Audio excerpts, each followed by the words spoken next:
Hola amigos, ¿qué tal? ¿Cómo están? Buenas noches, bienvenidos a nuestro cóctel de sábado aquí en Pichilemu TV. Abrigaditos porque está lloviendo prácticamente aquí en Pichilemu. Alguien dirá, ya Fabricio sacó la chombita de invierno. Bueno, esta es la chombita de batalla, es una muy linda chomba que me hizo mi señora hace como 20 años atrás y realmente... es como mi caballito de batalla, así que me van a ver con ella todas las veces que quieran. Yo sé que me pelan de repente, ¿ah? Porque hay gente que está pendiente de la moda. ¿Con qué van a llegar vestidos hoy día los panelistas? Si ustedes los vieran a ellos hoy día, están pero todos así encorbatados, empirifullados y todo eso. Entonces, siempre pasa eso. Entonces siempre dicen, oye Fabricio, ¿ya sacó la chombita de invierno? Sí, ya la saqué, chiquillos. Para aquellos que comentan el tema de la vestimenta, es mi chombita regalona, así que nada que hacer. Bueno, estamos iniciando nuestro programa en el día de hoy. Quiero, antes que todo, que me den una licencia. Quiero enviar un saludo a un niño que está cumpliendo 8 años el día de hoy. Él se llama Benjamín Nicolás Cáceres Cancino. Él es mi nieto, está de cumpleaños, así que le envío un saludo grande. Vengo recién saliendo del cumpleaños, estaba todo pasando. Los chicos estaban bailando ahí con todo, así es que, bueno, un saludo para él y para todos sus amigos que, bueno, ya tiene que haber terminado la fiesta hasta ahora, ¿no? Los chicos se van a acostar a las 9. Así es que un saludo para él, para Benjamín, que tenga un muy, pero muy buen inicio de nuevo año. ¿Ah? Él tiene 8 y está iniciando sus estudios también y todo eso, así es que esperamos que le vaya muy, pero muy bien. Oiga, yo me abrigué mucho y ya me dio calor aquí con los focos y con todo. Sí, voy a tener que sacarme la camisa o sacarme la chomba ahora. Ando como con una frazada encima aquí. Y eso estamos recién en abril, imagínate. En abril la boca. Exacto. Ya, saludamos a ellos, a los panelistas A los estables de este programa. Hasta abrir la boca. A los panelistas. Saludamos aquí a los... Ya, saludamos a... Jorge Galás. ¿Cómo estás, Jorge? Buenas noches a todos. Estaban peleando ya, les voy a contar, estaban alegando ya, porque estábamos viendo los temas que íbamos a tratar y ya habían En la vida hay que discutir, así que divergencias en las opiniones. hay que discutir en la vida. Bueno, buenas noches a Álvaro, don Fabricio, a toda la comunidad. Soy bien formal para que bueno, a toda la comunidad. Estoy saludando como Seremi. Jorge es el formal del programa. Oye, si la gente me dice, sabe que usted es muy formal para conversar.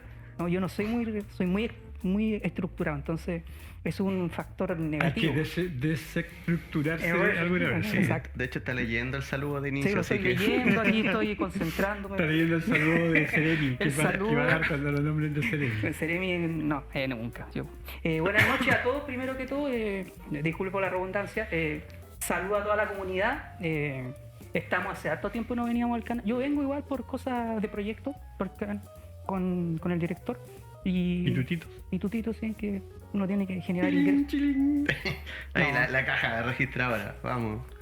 Para Francia. Así que, bueno, y saludo a todos, eso. Más que presentarme formalmente, ¿no? Yo soy ahora, me estoy desestructurando. Exactamente. Bueno, saludamos al destructurado. No, me tiene... ¿Sabes que se sienta atrás en el salón de clase? No, saludar a todos, a quienes nos están viendo a través de las distintas plataformas. El día de hoy yo llegué acá, mis amigos estaban muy, muy abrigados. Vengo de Paredones. Estuve todo el día en Paredones con un sol radiante con más de 25 grados. Y claro, llegando a Bucaremu, estaba con una neblina que se veía a 2 metros, así que estamos... Por eso llegó atrasado. Sí, por eso llegamos atrasados, porque... Mira, eres el responsable de que hayamos empezado sí, tarde. y le pedimos disculpas a todos quienes estaban esperando cóctel de sábado a las 20 horas, porque venía yo en cóctel camino... de sábado sin cóctel. Sí, ya, pero usted lo dijo, yo no. Irónico. Sí, cóctel de sábado sin cóctel. Y veníamos allá en la cuesta entre Bucaremu y Cahuil y venía un B16 tirando un auto. Entonces nos tuvimos que... Carretear. Ay, fue terrible. Ah. Bueno, hasta que ya casi llegando a Cahuil pudimos pasar. Pero la verdad es que ya estamos aquí y con harto tema que poder conversar. Ya lo decía Jorge, hacía tiempo que no estábamos y por eso que teníamos como muchos temas que poder tratar y ojalá que también la audiencia y la sintonía nos pueda acompañar, ya sea con sus preguntas, con sus comentarios, porque eso es lo que queremos, acompañarnos a todos ustedes tarde de sábado. Generar discusión, que eso es importante. Quedó mal el micrófono, Ricardo. Por eso no sé, ¿se escucha bien o no? Ya, ok. Bueno. Bueno, ya tuvimos el saludo inicial de Álvaro y de Jorge. Bueno, vamos a iniciar nuestro programa del día de hoy analizando algunos temas. Hay mucho tema. Realmente, como dicen ellos, hace tiempo que no hacíamos este programa. Y hay mucho tema que conversar. Y poco tiempo para conversar, así que les voy a pedir que por favor las opiniones sean lo más acotadas posible, Álvaro, para que podamos conversar varios temas, porque hay muchos temas que conversar, ¿no? A nivel local, nacional, internacional y todo lo demás, ¿no? Hay de todo, sí. Así es que empecemos con lo primero. Hace tanto tiempo que no empezamos, pero no vamos a hablar ya del nuevo gobierno, porque ya se ha hablado mucho del nuevo gobierno. De su instalación, etcétera. Pero vamos a hablar un poco de estos. ¿Cuánto lleva ya? Del 11 de marzo hasta ahora lleva... ¿3 semanas? 3 semanas, sí. Claro, 3 semanas. Hagamos un análisis de estas 3 semanas que está este nuevo gobierno encabezado por el presidente Gabriel Boric. Y veamos cómo lo ven ustedes, en primer lugar. Estas 3 semanas que han sido un poco... Uno podría decir que se ven un poco complicadas, ¿ya? Pero Jorge tiene su visión diferente a la que uno puede ver. Casi como funcionario. Ya, De gobierno. yo creo que Álvaro tiene un poco de rivalidad conmigo, sí. Está bien, ¿no? Es que es un personaje, son los personajes que tenemos. Lo que pasa es que los dos estaban esperando a que los llamaran para algún cargo. Sí, yo creo que Álvaro estaba esperando más que yo. Yo quizás era el llamado a ministro de Educación, pero no sucedió. No sucedió. Pero nada que hacer. No, para nada. Estamos contentos, estamos felices con lo que hacemos, así que no, en el sentido de poder también observar desde afuera es súper rico cuando uno está observando desde afuera y tampoco con expectativas de.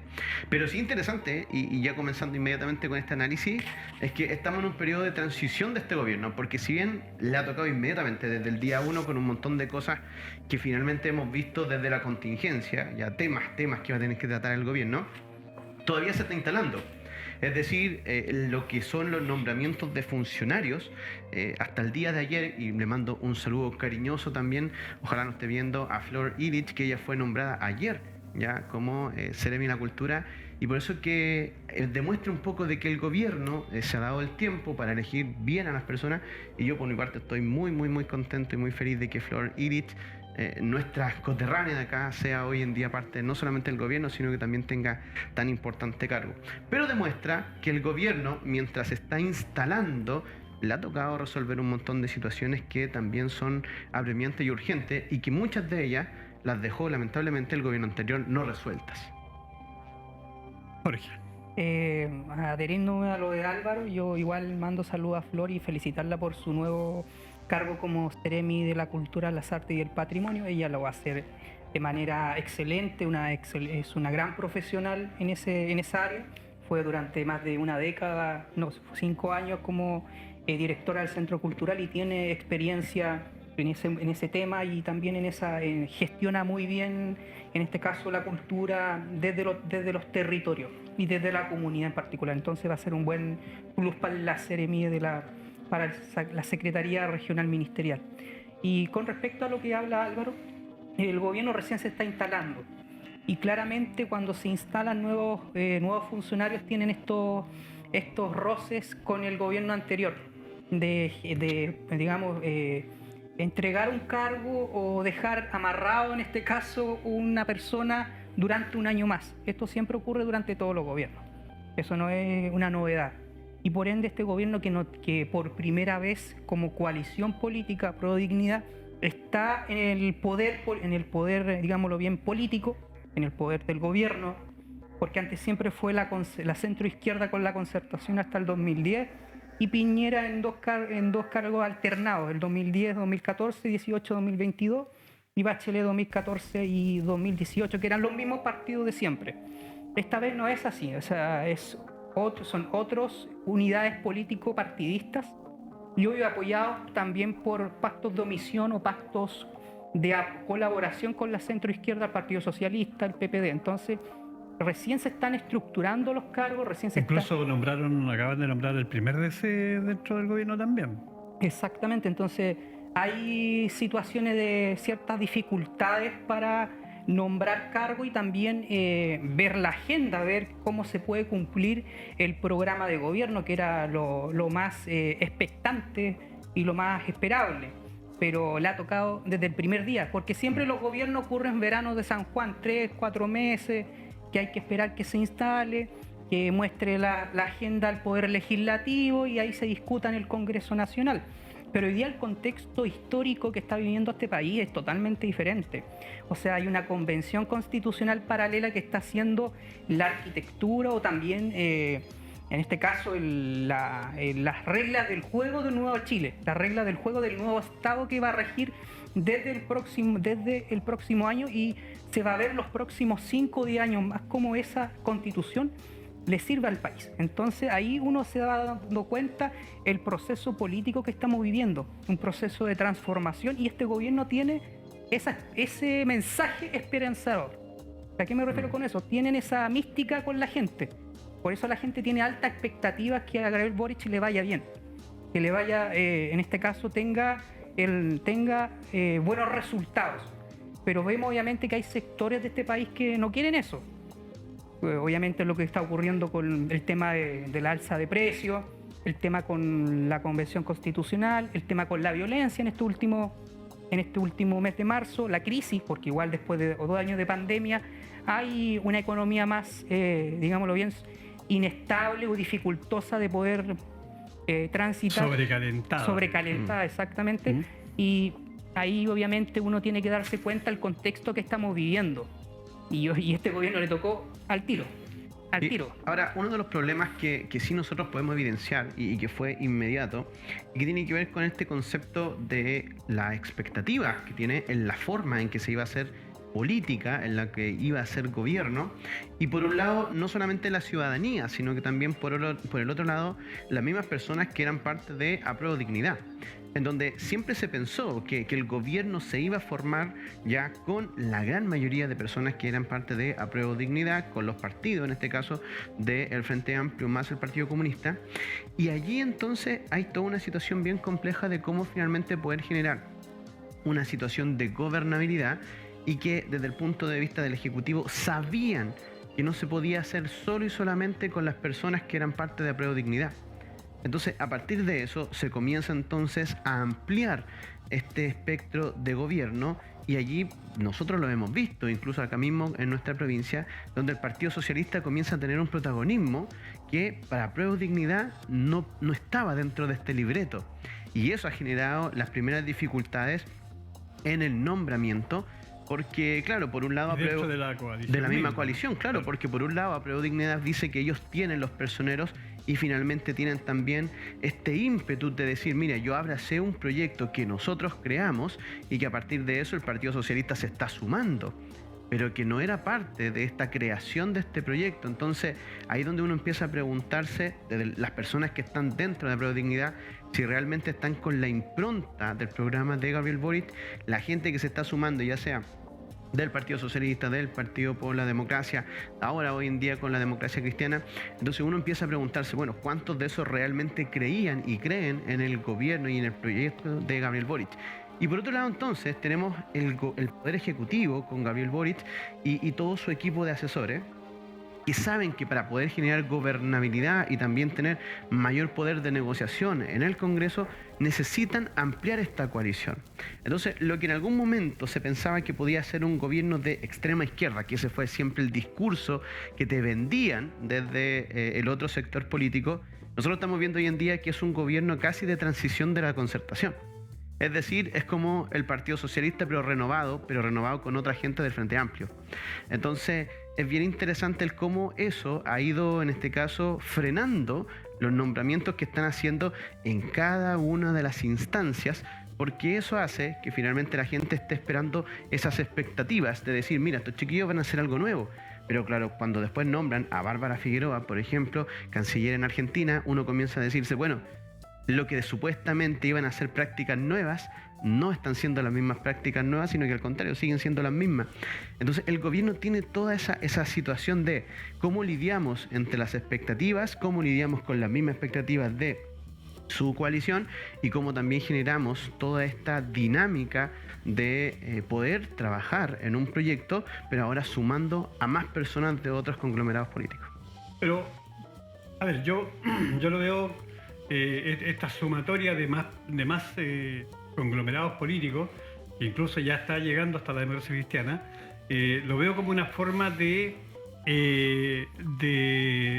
llevar el gobierno un poco más al centro de lo que muchos pensaban que iba a ser un gobierno de izquierda y que era uno de los miedos que habían de que se convirtiera prácticamente en un gobierno de izquierda. Pero en este caso, con el solo nombramiento del ministro de Hacienda, se está dando una visión diferente de esto. Pero esto también ha traído problemas dentro de la coalición y al mismo tiempo, sumado a esto, están los problemas que vienen arrastrándose desde el gobierno de Sebastián Piñera y que están como... calmando las aguas. No calmando las aguas, yo veo que se están como agitando las aguas. Exacto. Están de hecho, agitando las aguas más que creando calmando. focos de agitación. Claro, porque vienen los temas pendientes de atrás, que aún no hay ninguna visión de cómo se van a solucionar por parte del actual gobierno. El tema de la Araucanía, por ejemplo, el tema de las ayudas sociales que la gente está pidiendo a gritos, incluso el 10% que lo están pidiendo a gritos. Y migración en el norte. La migración en el norte que sigue igual, incluso tengo entendido que se han derogado algunos decretos que había firmado Sebastián Piñera para que el tema de la migración vuelva como a lo anterior que había. Entonces eso también está causando algún revuelo dentro de la gente que no está de acuerdo con tanto migrante, que se vuelva a dar como un chip libre de entrada a Chile nuevamente. Entonces eso yo lo veo como que se está agitando mucho las aguas, pero yo además veo que el presidente como que no habla mucho del tema, o sea, como que no habla mucho, como que no da muchas explicaciones. Y eso también lleva a que los medios de comunicación empiecen ellos a llevar como la agenda del gobierno con las opiniones propias de cada medio, ¿no? Y yo veo que los medios están más preocupados de darle que de calmar las aguas. Es que obvio, o sea, este gobierno, te lo vuelvo a reiterar, puso mucha expectativa en la ciudadanía. Y obvio, hay muchos problemas que en todos los gobiernos, no solamente en este gobierno, desde 1990 hasta la fecha han estado con bastantes conflictos o problemas que deben solucionar durante el trayecto o la permanencia en el gobierno. Y no es la excepción este gobierno. Pero yo creo que ningún gobierno ha visto las cosas más complicadas que este gobierno. Y este gobierno lleva 3 semanas. Pero bueno, hoy día estuvimos viendo la prensa, hay un ultimátum de una fracción mapuche que le está pidiendo al gobierno que se defina cuáles van a ser las reglas de ahora en adelante. Entonces, incluso le están dando un tiempo para que lo decida. Hemos visto otro grupo que se tomó un terreno y también le está dando un tiempo incluso a la familia para que dejen el terreno. O sea, estamos llegando a esos niveles de acción. Pero esos niveles también existieron cuando llegó Ricardo Lagos en el 2000. O sea, también existió conflictos cuando Ricardo Lagos fue el primer presidente socialista después de 30 años. Entonces siempre cuando llegan figuras preponderantes tales como Ricardo Lagos o Boric, siempre se hace esa parafernalia por parte de los medios de comunicación que hoy día tienen tomado la agenda. Y eso encuentro razón a ambos. O sea, hoy día se gana en lo comunicacional. Y eso también ha afectado la imagen de la convención en este caso. También la imagen del gobierno en las primeras 3 semanas. ¿Hace falta? Sí, hace falta comunicar de manera efectiva y precisa lo que va a hacer el gobierno o simplemente entregar respuesta o hacer una mesa de diálogo con los actores que están en el conflicto, que están en la problemática. Y Jorge, ¿tú ves esto como que todavía el gobierno se está instalando? Yo creo que sí, se está instalando. O sea, para mí es eso. Porque Pero obviamente... lo que se ve, Jorge, es que mientras se instalan, están pasando muchas cosas y no se ve que pueda haber alguna solución. Pero también hay temas que son bien ejemplificadores, que un poco lo que también la ciudadanía y las personas comunes y corrientes ven. Que en realidad una cosa son los medios, que los medios van a estar buscando siempre la noticia. Es decir, dónde está lo que finalmente te pueda vender, ¿ya? Y sí, a partir de eso después Bueno, y hay que tomar en cuenta que los medios, generalmente en Chile, la mayoría son o sea, van a estar pendientes, centro derecha, van a estar pendientes en este caso de aquello, y van a estar exacerbando algunas cosas, pero sí, en el punto de vista real, hay cosas que son bien complejas. Es decir, cuando sucede lamentablemente esta encerrona, cuando la ministra Siche se va a juntar con el papá de Camilo Catrillanca, esto no fue coordinado de un día para otro. De hecho, ella toma un mes antes ya esta transición hacia el Ministerio del Interior, pero finalmente no es capaz de concertar ya una reunión donde ellos querían, porque finalmente hay otro grupo que no está de acuerdo finalmente con esto, porque sienten que tenían que pedirle permiso para pasar a Temucuicui, y finalmente entonces uno comienza a preguntarse, bueno, ¿y con quién está conversando el gobierno? El gobierno sí está conversando, está planteando el diálogo como conversación, pero hay facciones y hay grupos que salen de aquello, y que no salen solamente con Gabriel Boric, salieron siempre desde que uno puede observar la pacificación de la Araucanía por allá en el siglo XIX. Entonces, desde ese punto, nosotros comenzamos a poder entonces vislumbrar, bueno, ¿cuál va a ser el eje comunicacional que va a tener el gobierno? Y eso es lo que falta.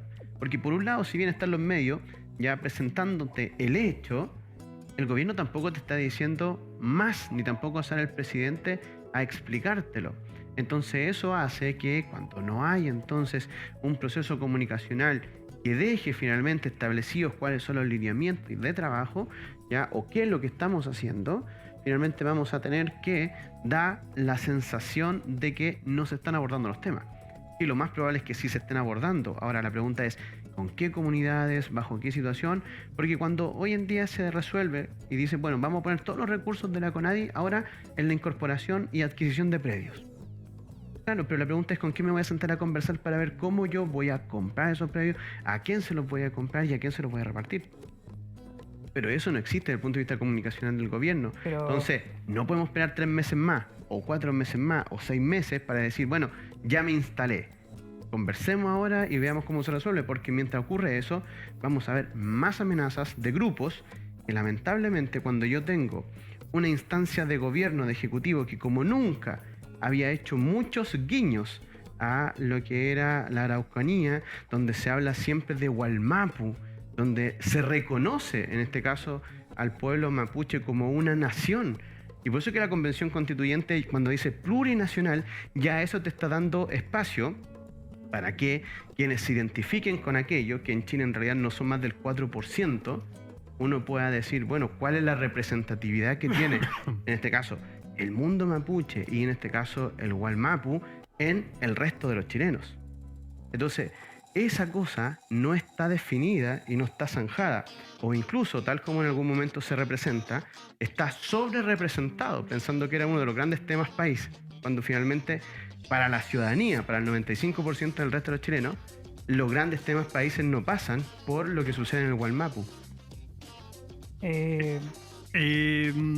Jorge,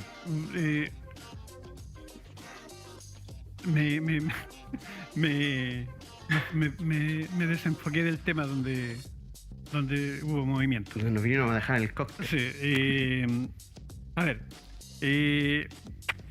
para retomar un poco lo que estábamos conversando y volver a poner el tema en la mesa.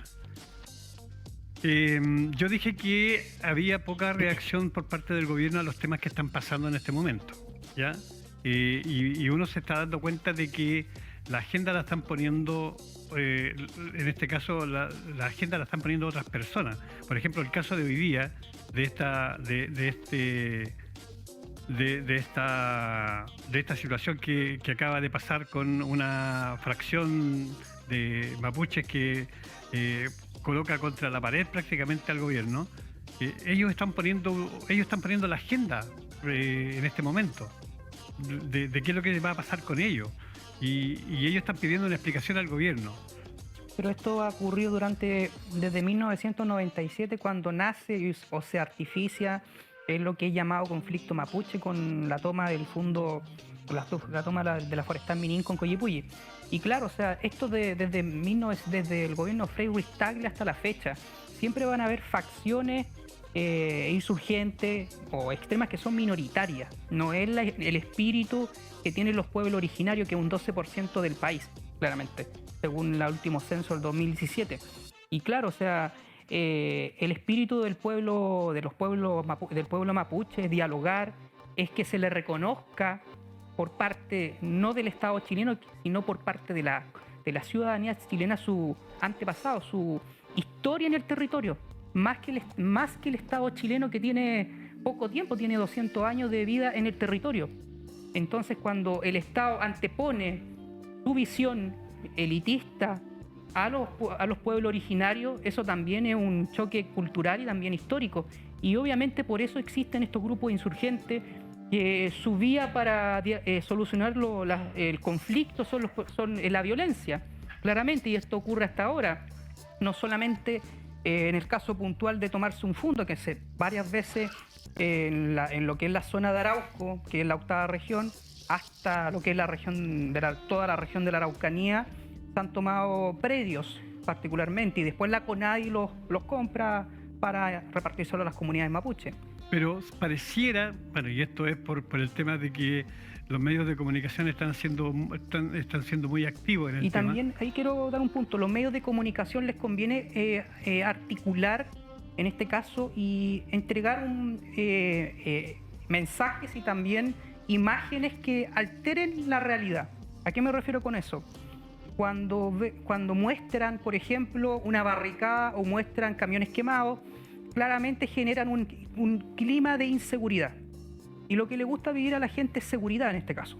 Pues siempre ha sido un tema relevante en la agenda de los gobiernos, el tema de la seguridad nacional y seguridad pública. Y claramente eso para los grandes grupos económicos madereros en la zona del sur les conviene, porque obviamente después los terrenos bajan de precio y los pueden comprar y pueden seguir plantando pino y eucaliptos, que es bosque introducido. Y ahí también se genera un precepto económico en esa zona. Por eso constantemente existen conflictos, también existen líos económicos también con el tema de la droga, que ha sido tomado en ese territorio. Sí, a lo que voy yo es que al parecer últimamente como que los medios han inflado demasiado las cosas que están pasando. Es que siempre infla. O sea. Es que yo creo que ahora es mucho más que antes. A eso voy yo. Que se ve como que todos los días pasara algo ahí en el sector de la Araucanía, y que bueno, con los incendios, con las quemas de vivienda y todo eso. Y yo veo que, por ejemplo, en el gobierno de Sebastián Piñera, como que no se le daba mucha difusión a los temas que pasaban en la Araucanía. Yo lo veo así, desde ese punto de vista. Yo veo que los medios de comunicación en este momento están informando todo lo que está pasando ahí, pero antes no lo informaban, o informaban lo más relevante solamente. No, constantemente desde mi mirada, los medios de comunicación intentan desprestigiar el territorio, y siempre lo han hecho, o sea, siempre lo han destacado. Y obviamente les conviene a los grupos, a la clase política, desprestigiar, y por medio de la televisión, de las radios que son manejadas por ellos, y también por parte de los grupos económicos que buscan alterar, vuelvo a reiterar, la situación que ocurre en la Araucanía. ¿Hay violencia? Claramente, nadie está diciendo que no haya, pero decir que hay prácticamente terrorismo, estamos hablando ahí cosas más graves. Y obviamente... ¿Qué se espera? ¿Qué se espera que haga el gobierno de ahora en adelante con respecto a todos los temas? Porque aquí no solamente la Araucanía, Aquí hay muchos temas que están pendientes y que la gente está pidiendo Poder, que se vayan desarrollando más rápidamente. poder dialogar, que eso es el punto, poder que haya voluntad política también por parte del Poder Legislativo. No es solamente el gobierno puede entregar propuestas, puede dialogar con las personas que son parte importante del conflicto o de la problemática, pero la cosa pasa por el Congreso. Y si no, el Congreso no actúa a la altura que quiere este país, se va a quedar ahí se va a dilatar y va a quedar en el aire. Entonces ahí uno ve la percepción que tiene la gente con respecto a la política. En el caso, por ejemplo, el conflicto mapuche, la misma pregunta, ya cuando los conquistadores ya cesaron sus acciones de conquista y finalmente llegó el momento de la colonia, donde empiezan a asentarse en la zona central, los conquistadores españoles también se preguntaban exactamente lo mismo: ¿con quién dialogamos? Porque las comunidades mapuche no tienen una jerarquía ni una organización en donde todos puedan, en este caso, estar en sintonía con ellos mismos.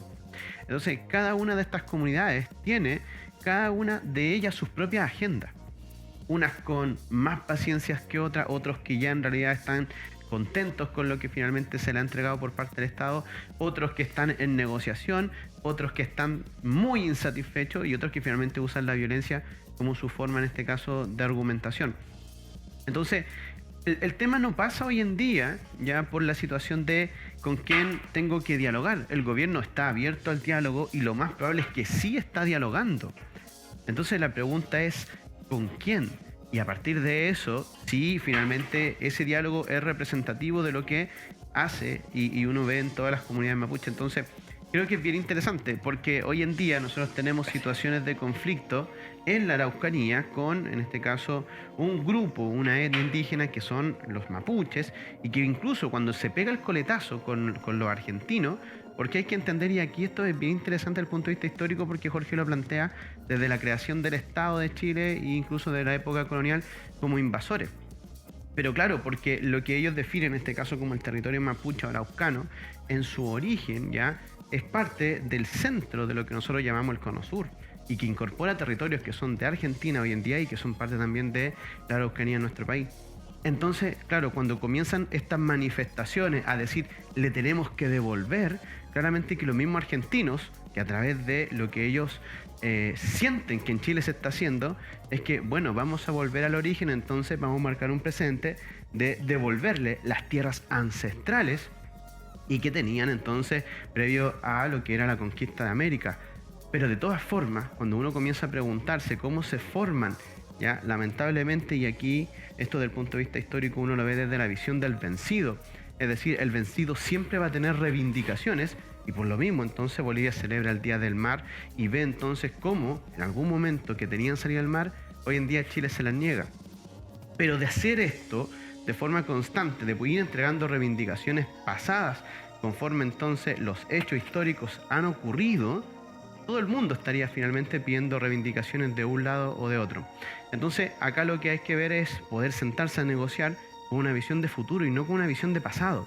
Y lo que nos tiene entrampado el día de hoy, sobre todo con el conflicto de la Araucanía, porque hoy en día Rapa Nui está pidiendo ser un territorio autónomo, pero en ningún momento tienen un conflicto con la gente de Rapa Nui, no tienen un conflicto aymara en el norte, donde los pueblos aymara tienen libre tránsito en todo el sector del norte de Chile, la primera y segunda región, porque ellos tienen esta cultura y los países que compartimos allí, los límites, tanto Argentina como Chile, como Perú, Bolivia, tienen libre tránsito la gente aymara. Entonces hoy en día no tenemos un conflicto aymara, pero sí porque lo seguimos teniendo acá, y es porque finalmente hay estas células, hay grupos que finalmente buscan estas reivindicaciones que no son presentes, que son pasadas. Entonces, cuando se sienten a negociar, tenemos que ver de cómo vamos a construir. Es decir, vamos a construir desde lo que tenemos y de lo que podamos de aquí en adelante, pero siendo parte también del Estado de Chile, o finalmente siendo un Estado aparte dentro de otro Estado. Pero ahí es una que es un poco lo que la confusión. convención ya tiende un poco a definir, porque hasta el día de hoy vemos muchos convencionalistas ya que finalmente representan una visión más bien de eso, es decir, le vamos a devolver entonces a los mapuches parte de su territorio, van a tener autonomía, etcétera, etcétera. Pero la pregunta es, estamos haciendo una constitución que lo que me haga es separar, en este caso, el país con atribuciones que tengan una nación con Estado. Entonces, todas esas definiciones, uno comienza a preguntarse que a lo mejor está muy bien para un grupo, para un sector, pero cuando tenemos un montón de personas, más del 95% de los chilenos, que no se representa con aquello, uno comienza entonces a preguntarse cuáles son esas definiciones que realmente afectan a todos los chilenos.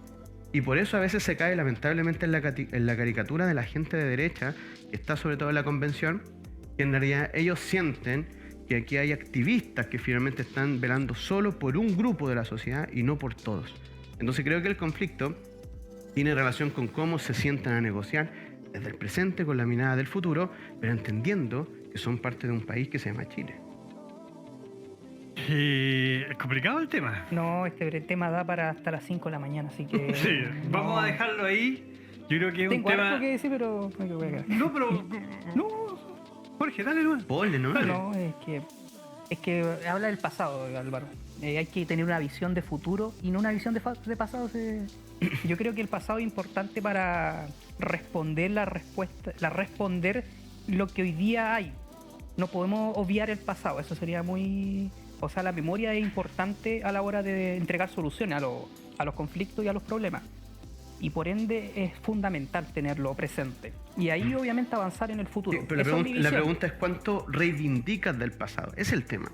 Pero y, es por eso no que los argentinos, pero que... cuando tú tienes ayer la comunidad argentina que está preguntándote exactamente lo mismo, porque cuando tú vienes desde el gobierno que vamos a reivindicar el Gualmapu como parte de los dichos oficiales, que la misma ministra Sichel lo ha planteado. Entonces eso hace inmediatamente que el Congreso argentino diga, oye, manda una carta y una nota para ver qué es lo que pasa. Y la ministra Sichel le responde de vuelta y dice, oye, les pido disculpas, excusa, no me refiero a eso. Me refiero a el Gualmapu como territorio que está dentro de nuestro país. Entonces, ese es el punto, porque si ya le hizo coletazo a Argentina en los dichos de pero personeros Argentina del también ministro, ha actuado con los campos Hielo Sur con respecto a la soberanía de Chile. no, claro, bueno, es que desde el punto de vista cosas. limítrofe es como el chiste, o sea, es más Sí. peligroso que Argentina haciendo mapa. Pero el tema está en que, imagínate, o sea, cuando tú tienes personeros de gobierno hablando de reivindicaciones Lo que los históricas. argentinos se preocupan porque no vaya a ser cosa que en Argentina también empiecen a... Exactamente. en- Es decir, que esta misma cosa de vamos a reivindicar Claro. el Estado mapuche o en este caso los territorios mapuche, claro, ellos de hecho tienen una franja que era parte del territorio originario que es 10 veces más grande que la que tenemos nosotros en la región de la Araucanía. Entonces es por eso que ellos también dicen, pucha, no vaya a ser que en Argentina esto también Rebote. comience a ser tema, Claro. como lo Pero está haciendo acá en pero Chile. igual es, ¿cómo se llama? Hay problemas con los pueblos originarios en Argentina. Sí, Sí, claro. totalmente. Tengo entendido que sí, pero nunca tan... Pero ellos complicado. lo tienen, claro, algo como nosotros hoy en día que le tenemos puesto nombre, o sea, que es conflicto mapuche, que nace desde la pacificación, desde la ocupación, que en realidad es esta guerra que se hace contra el mundo araucano, donde finalmente se les quita las tierras, ya sea por fuerza o por forma legal, ya, pero a través de engaño, y eso es real. Entonces, por eso es que este gobierno ocupa ese contexto histórico para decir, bueno, vamos a reivindicar. Pero eso hace que finalmente el resto de las personas vea una muy alta expectativa en lo que finalmente pudiese ser la velocidad de esa reivindicación. Vamos a cambiar de tema, pero dentro del mismo tema. ¿Ya? Siguen los conflictos los días viernes en la Plaza Italia. ¿Ya? Y al parecer cada día están aumentando más en este ámbito. Bueno, hay que recordar que esto viene desde el 19 de octubre del 2019 y se viene repitiendo. Uno pensaba que a lo mejor con este nuevo gobierno se iban a calmar los ánimos, pero al parecer, y eso un poco con lo que hemos dicho, que no hay respuesta todavía a las necesidades del pueblo, parece que ya empezaron también a darle con estas protestas los días viernes ahí en Santiago, y que han sido medias complicadas, ¿no? Sí, o sea, las protestas se dan por motivos particularmente de reivindicaciones o de ciertas demandas que exige la ciudadanía o la comunidad. De las demandas que vienen desde el estallido social. O vienen también y que desde en el mucho gobierno de antes. Piñera nunca... Claro, o sea, pero pongamos Contexto, que sí, sí. contexto histórico desde el 19, desde De marzo octubre. del 2019. Desde ahí en adelante empezaron estas protestas todos los días viernes y que no tuvieron... O sea, que primero los políticos dijeron que no lo habían visto venir, pero que después se olvidaron y Exactamente. se olvidaron de todas las reivindicaciones que estaba pidiendo la ciudadanía y que tenían mucha ilusión de que con este gobierno se iba a empezar a trabajar en ello, pero a pesar de que ya han pasado 3 semanas no se dice nada. Entonces nuevamente estamos viendo los mismos movimientos ahí en el sector de la Plaza Italia y todo Santiago Centro, y eso al parecer va a seguir como el conflicto mapuche, ¿no? Yo creo que es obvio, o sea, hay que mantener latente las demandas, visualizarlas a la ciudadanía y no ser indiferente. Por eso existen las protestas los días viernes, que obvio se sobrepasa los niveles de violencia, sí, pero toda problemática y toda demanda comienza con violencia en este caso. ¿Por qué? Para alterar la normalidad que existe en un entorno. Y eso fue lo que ocurrió en el 2019, cuando hay mucha injusticia y mucha desigualdad. Lo único que queda, porque el diálogo, las palabras, a lo mejor las mesas de expertos no toman resultados, se recurre en este caso a la violencia de un grupo minoritario para mostrar la desigualdad en este caso, y hasta hoy día existe este problema. O sea, no ha terminado el contexto del estallido social, que es un proceso histórico que todavía no ha culminado, sino que sigue hasta, digámoslo bien, muchos años más adelante. O sea, ¿culmina con la nueva constitución? No, yo creo que no. O sea, para mí no. Es bien interesante. Porque la historia es cíclica, esto siempre ocurre. La historia siempre, en este caso, ocurren los mismos conflictos, pero con diferentes sujetos históricos, con diferentes personas e instrumentos que muestran aún más estas problemáticas, tales como educación, salud, el tema con el conflicto mapuche, el medio ambiente, y entonces eso siempre va a estar presente. Y hasta ahora. Me voy a arrancar un poquito de la escuela inglesa de la historia cíclica. Yo creo que me voy a ir a mi escuela francesa de los anales, que es la formación historiográfica que yo tengo. Sí. No creo finalmente en lo cíclico de la historia, pero sí que se repiten elementos comunes. Sí. Eso es normal porque somos sociedades humanas, ya que en general nos gestionamos y nos armamos de la misma forma, y por eso que en general se repiten algunos patrones. Pero no es lo mismo. Entonces, cuando nosotros hablamos de este proceso, yo creo que el estallido social marca lo que en algún momento los historiadores, no nosotros, los historiadores en unos 50, 60 años más, este va a ser un periodo transicional. Este es un periodo de transición. Con el estallido social se acaba finalmente toda esta historia que había comenzado en el año 1990. Porque muchos historiadores plantean que entre el 90 y el 98 lo llaman como periodos de transición. Desde el punto de vista historiográfico, incluso hoy en día en la historia, se plantea que se llaman gobiernos democráticos, así como le ponen el nombre al periodo historiográfico desde el año 1990 hasta el año 2018. Ahora, luego de eso, yo creo que estamos en la ola histórica, donde nosotros hoy en día no solamente estamos o podemos hacer un análisis histórico, sino que estamos dentro de este proceso histórico, y por eso que es tan difícil para nosotros poder verlo desde afuera.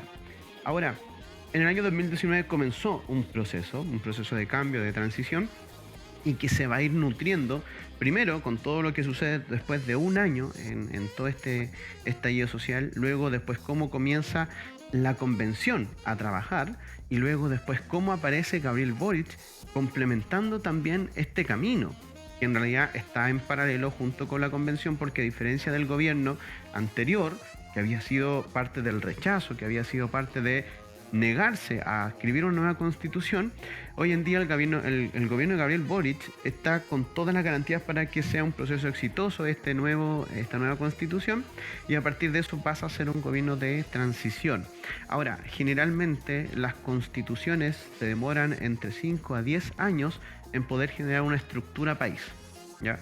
Y luego después se demoran aproximadamente entre 15 a 20 años en generar una cultura país, que fue lo que nosotros vimos con nuestra sociedad hiperconsumista, que desde la década del 90 al año 2000 pudimos ver exacerbada, y que en los últimos 20 años ya de historia de nosotros hemos visto un país tremendamente consumido por las deudas, tremendamente consumido por los pésimos indicadores de salud mental, y eso no es porque los chilenos finalmente hayamos evolucionado en el punto de vista que con la alimentación cambiamos, fue porque fuimos los hijos de la Constitución que creó ese sistema para nuestra idiosincrasia chilena. O sea, Entonces, para que la gente entienda que las constituciones no solamente crean leyes, sino y crean en la forma en que los estados se organizan, sino que terminan creando culturas dentro de la organización. Entonces, hoy en día nosotros tenemos una transición de personas que fuimos criados en base a esa constitución, gente que, Jorge y yo, que de la edad de 35 años, o 30 años en adelante, 33, no. que no sabemos, por ejemplo, la letra del himno de los carabineros. Entonces, porque era parte de nuestro ordenamiento, pero los niños que tienen hoy en día 5, 6, 10 años, uno le pregunta la letra del himno de los carabineros y ellos no se la saben. Entonces, cuando nosotros veamos la nueva generación de chilenos, ¿cuál va a ser el contexto en el cual ellos van a vivir? Es este contexto que comenzó en el año 2019 y que va a terminar, lo más probable, quizás para el año 2029, 2030, y toda esta situación en la cual nosotros estamos hoy en día es un periodo de transición, en donde hay una incertidumbre, donde no sabemos lo que va a pasar, porque por un lado está la Constitución, porque todo el mundo dice, no, la Constitución, sí, la Constitución es la carta fundamental con la que se organiza un país, pero posteriormente viene todo un trabajo legislativo de cómo yo tomo esa Constitución y comienzo entonces a hacer leyes que no sean inconstitucionales, porque gran parte de las leyes que a lo mejor estén vigentes con esta Constitución o con las leyes actuales de nosotros van a ser inconstitucionales con la nueva Constitución. Entonces, frente a eso, hay todo un periodo, y por eso que va a ser tan importante, una vez que la Constitución sea aprobada y se cambie, por ejemplo, ser diputado, porque va a ser el protagonista de la creación de las nuevas leyes. Es decir, cuando decimos que los fondos no son, en este caso, no van a ir todos a cuentas personales con la FP, no quiere decir entonces que vamos a un sistema de reparto.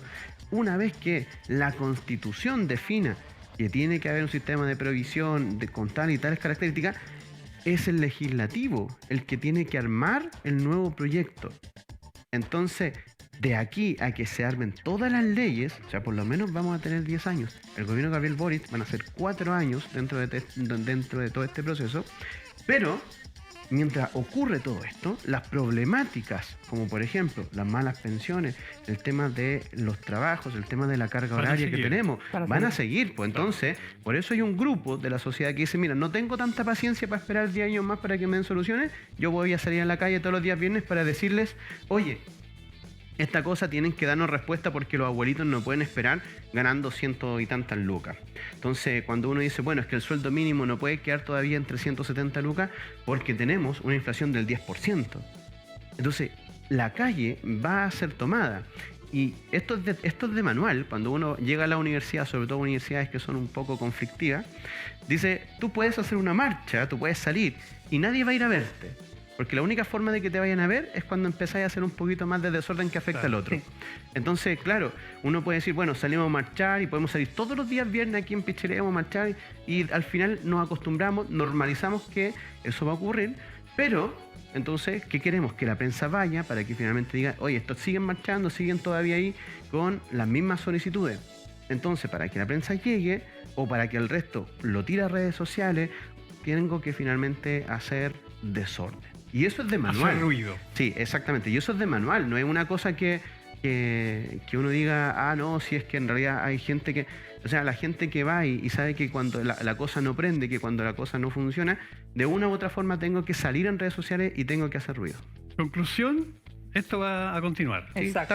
Tal cual. Y aquí quiero mencionar lo que habla Álvaro. O sea, las constituciones también, en vez de también lo que hacen principalmente son las reglas del juego, pero también moldean la sociedad que vemos. O sea, por ejemplo, la constitución del 80, hoy día vemos desde el 90 una sociedad individualista, competitiva, somos consumidores, como lo hablaba Gabriel Salazar en este caso, o sea, somos personas que no tenemos un fin comunitario, sino que un fin netamente personal. Y es ganar, es ganar, es ganar, y por eso hoy día ocurre la violencia en los colegios, hoy día ocurre la violencia constantemente en las calles, y ocurren diversas situaciones que estamos hablando hoy día.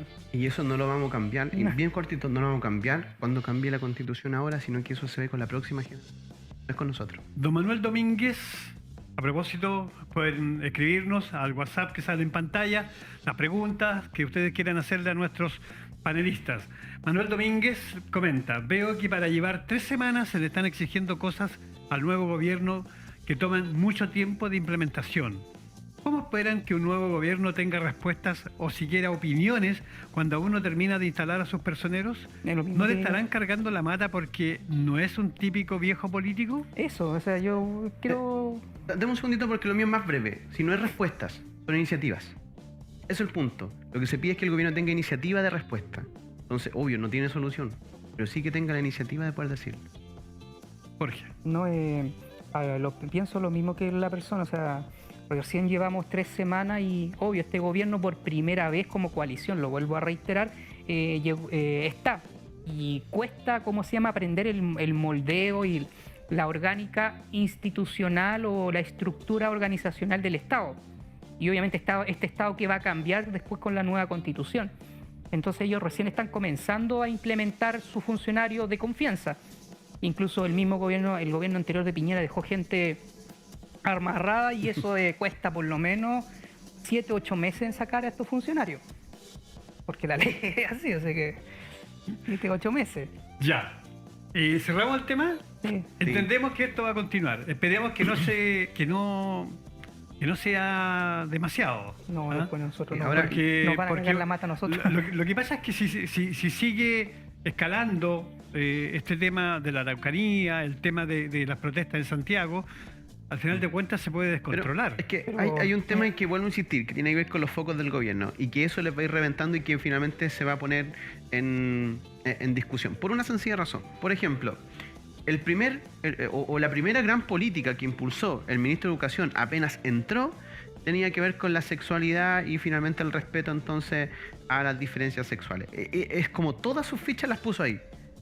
Pero vemos después de una semana que el tema no pasó por ese tema. Pasa por la violencia en los colegios y de cómo finalmente la salud mental y la gestión emocional se desbordó una vez que volvimos a clases presenciales. Entonces ese es el punto. Entonces nosotros queremos que el gobierno tenga iniciativas en cuanto quizá a lo mejor no solamente con lo que está en su programa de gobierno, que claro, la reivindicación de, en este caso, la educación sexual es importantísimo, es tremendamente importante. Pero hoy en día tenemos algo que es más urgente y que tiene que ver que para yo poder trabajar educación sexual en los colegios, necesito que los chiquillos no se estén disparando y que no estén sacando cuchillas. Ya, ese es el tema que vamos a conversar de vuelta de una pausa. Vamos a ir a una pausa y vamos a volver para hablar de esto que está pasando en el ámbito educacional. Vamos y volvemos.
Bien, estamos de vuelta, estamos de regreso, nos sacamos todo, porque realmente hace una calor tremenda aquí.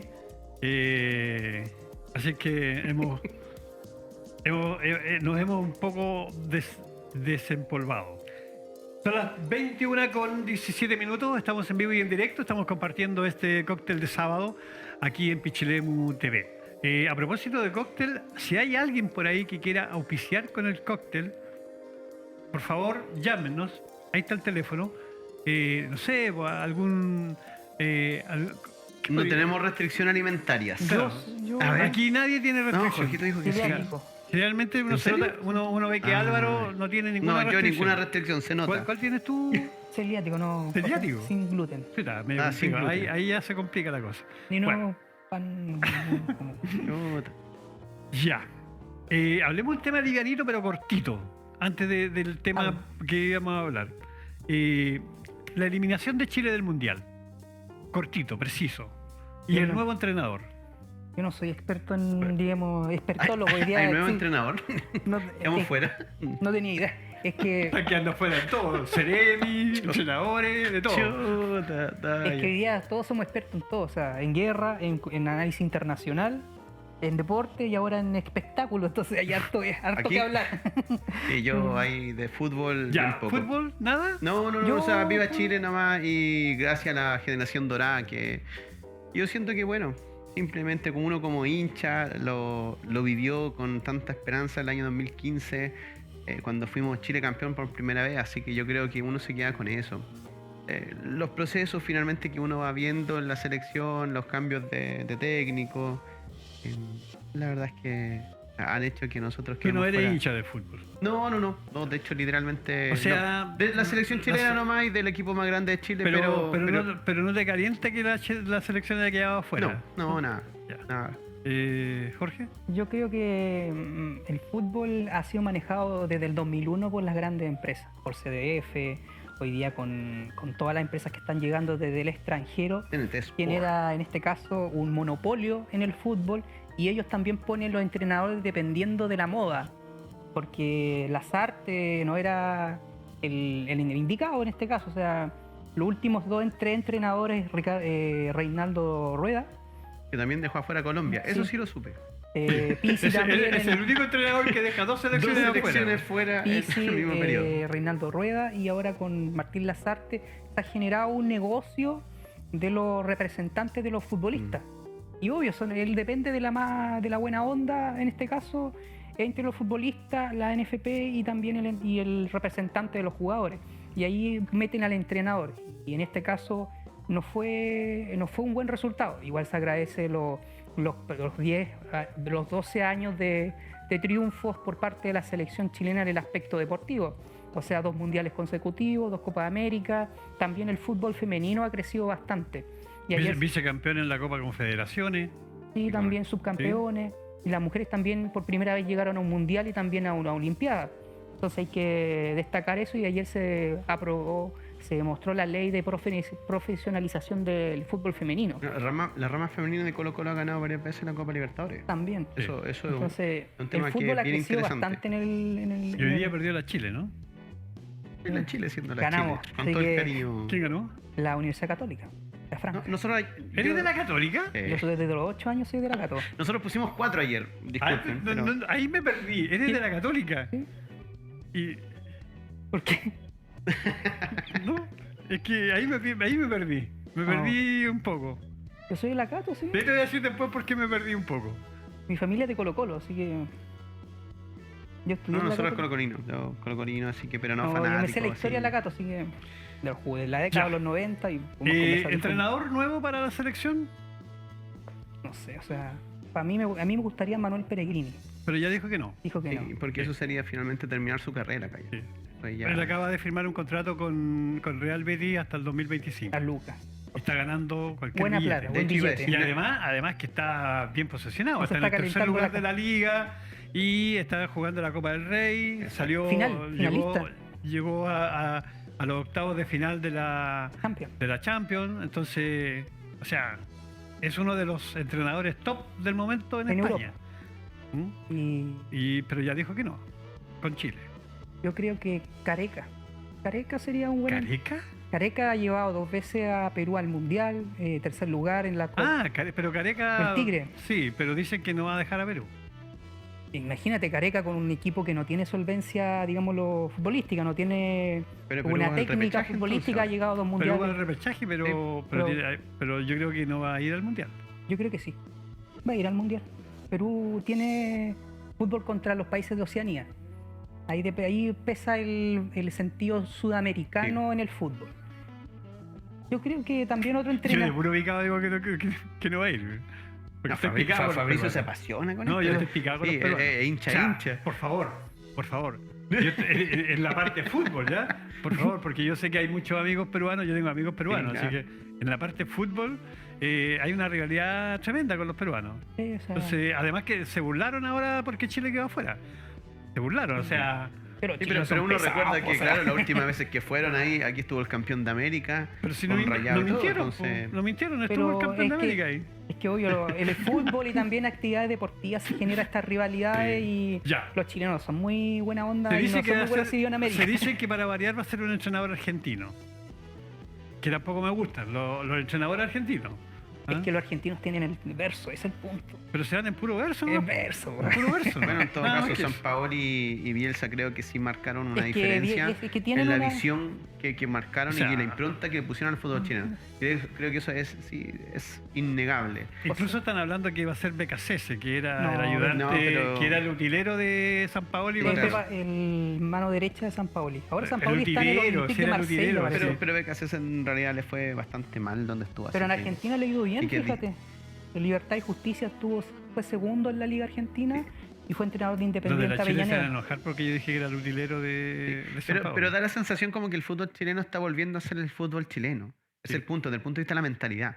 De hecho, uno siempre se acuerda de estos dichos de cómo, cuando finalmente el chileno cambiara esa mentalidad iba a ser campeón del mundo. Y Bombalé Bombalé lo tenía sumamente claro. Y él siempre decía, o sea, cuando estos chiquillos dejen de carretear, se concentren en esto, van a ser campeones. Bueno, no dejaron de carretear, pero igual fueron campeones. Pero Es casi que, fueron campeones. Ya. es que el fútbol de los 90 en Chile era bueno. Yo me acuerdo que veía los partidos en televisión nacional y eran buenos partidos, Bueno, 80, nacieron 90. buenos jugadores. O sea, ganar una Copa América, Libertadores de América, la Católica fue subcampeón, campeón de la Interamericana, Colo Colo campeón de la Recopa y la Interamericana. Se ganó títulos en la década de los 90 y desde el 2001 cuando llegó la empresa a quitar todo, Yo creo que eso le ha quitado mucho. se desvalorizó porque sí. obviamente hoy día la gente no va al estadio, o sea, ve el partido en CDF Y tienes o ve en razón plataformas. y tienes razón tú, Jorge, cuando dices que son los empresarios de jugadores los que se han tomado el fútbol en Chile. Sí, claro. Porque aquí, en este caso, Hay un chiquillo los- bueno 6 meses y Claro. afuera. Exacto. Afuera. O si es muy bueno, oiga, ellos le pagan al entrenador para que lo ponga. Y aunque sea malo, también le pagan para que coloquen a los malos. Entonces, yo creo que en eso tiene razón. O sea, quienes manejan, los manejadores de los jugadores son los que se han tomado el fútbol y esperamos que eso no siga así, porque si no el fútbol chileno va a volver al tacho de la basura como muchas veces. A mí me gusta el Lo fútbol bueno, que, amateur. segundo sí, año- lo bueno que aquí en Chilemo, este último tiempo la gente sí ha ido al estadio, se ha motivado y por lo menos desde el año pasado cuando se retomó este campeonato que estaba en pausa, hemos visto a harta gente pichilamina que le gusta el fútbol. Bueno, ustedes también le gusta harto acá. Yo vino desde afuera el fútbol aquí y la verdad es que eso ha sido muy rico porque demuestra entonces cómo este hincha ve en el fútbol ya no solamente un espacio deportivo, sino que también un espacio social y cultural. Comunitario. Y que es muy importante cómo se ha ido abriendo el deporte en nuestra comuna, porque no solamente tenemos hoy en día el surf, está el fútbol, aparecen estos movimientos que crearon, por ejemplo, campeonatos de vóley. Tenemos voleibol todas las semanas. Hay un grupo de voleibolistas que está haciendo correcto. un muy buen... De basquetbolista también. Y se de creó en este rugbyista, caso, por ejemplo, equipos como bicicletista. Municipal Pichilemu, que están yendo a Santiago, que están peleando por recursos para poder ser parte de una liga profesional. Entonces tenemos a la gente del básquetbol, los boxeadores. Es decir, hoy en día creo que Pichilemu está teniendo una suerte y que ojalá dure mucho, que no solamente sea un veranito de San Juan con respecto a esta impronta Del deporte. de finalmente Bueno, hubo del un deporte. campeonato de skate también. Sí, es hace que pocos días hay atrás. mucho, en Pichilemu tiene esa característica que ha surgido deportes urbanos como el skate, el surf, el windsurf, todos los deportes. El mountain bike. Mountain bike. Estamos teniendo. Y obviamente hay un buen trabajo por parte de la oficina del deporte. que está en la municipalidad y sí. ha generado esos espacios en infraestructura, espacios también en este caso en las calles para generar deporte. También obviamente va a ser el polideportivo acá al lado del estadio Mariano Polanco, que va a ser un plus aún más importante. Y es súper importante porque la semana pasada hubo un campeonato afuera interregional en este caso, patinadores. Y acá en Pichilemu nosotros tenemos muy buenos patinadores Pueblo que de llevan Viuda, un ejemplo. muchos años trabajando. Ahí hay una escuela que la lidera Jaime González en Pueblo Viuda, ya que son los Rueditas al Viento, en donde los chiquillos, de verdad, hay gente que tiene mucha potencialidad. Tenemos chiquillos, incluso parte de la selección chilena de fútbol 7, podemos ver a Alexis Pavé, que es parte de la selección, que vive en Pañul, que es de Pichilemu. Entonces uno siempre piensa que aquí en Pichilemu hay proyección solamente en la gente del surf. Los chicos practican y que también son federados. Pero hoy en día hemos visto gente, por ejemplo, en voleibol con muy buenas proyecciones, incluso están entrando a universidades, ya gracias a todo el talento deportivo. En básquetbol tenemos también gente en taekwondo que han sido muy buenos chiquillos que están saliendo. Entonces creo que es muy importante también el trabajo que se hace desde los colegios, porque muchas veces lo que hace el municipio desde la oficina de deporte está enfocado más en adultos, pero finalmente donde nosotros vemos cuáles son esos semilleros son en los colegios donde salen ya acá varios talentos.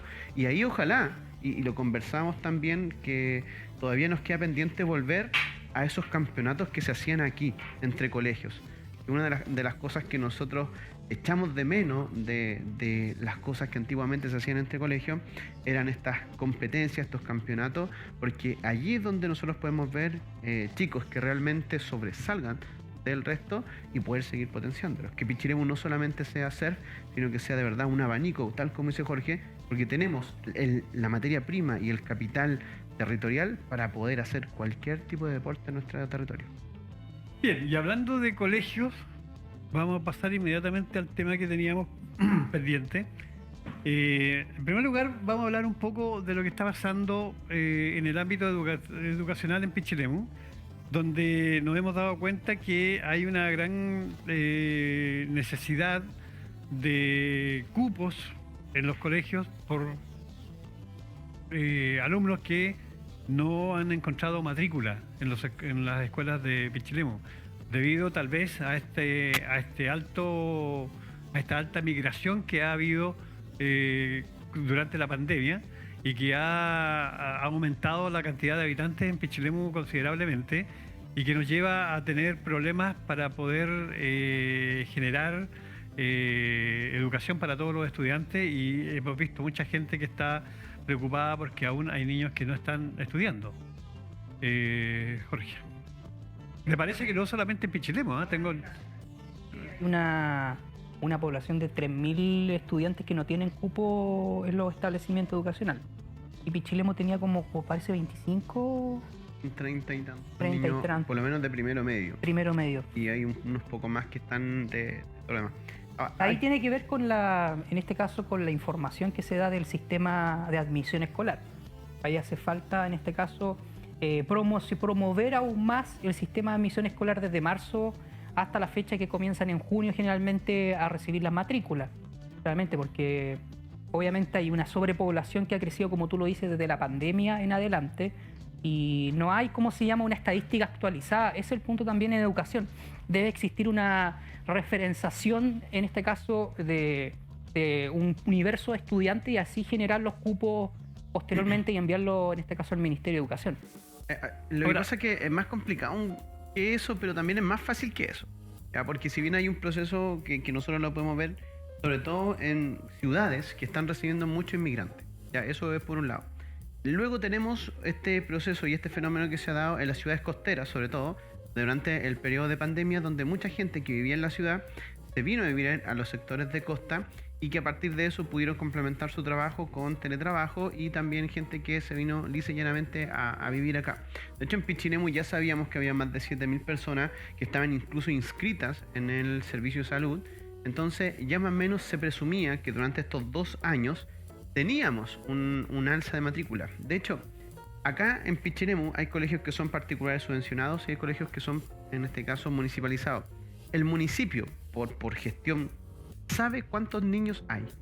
eso que Jorge dice, hay que tener eso el municipio Pero lo sabe. exacto, Sabe cuántos niños hay en cada uno de los colegios de toda la comuna.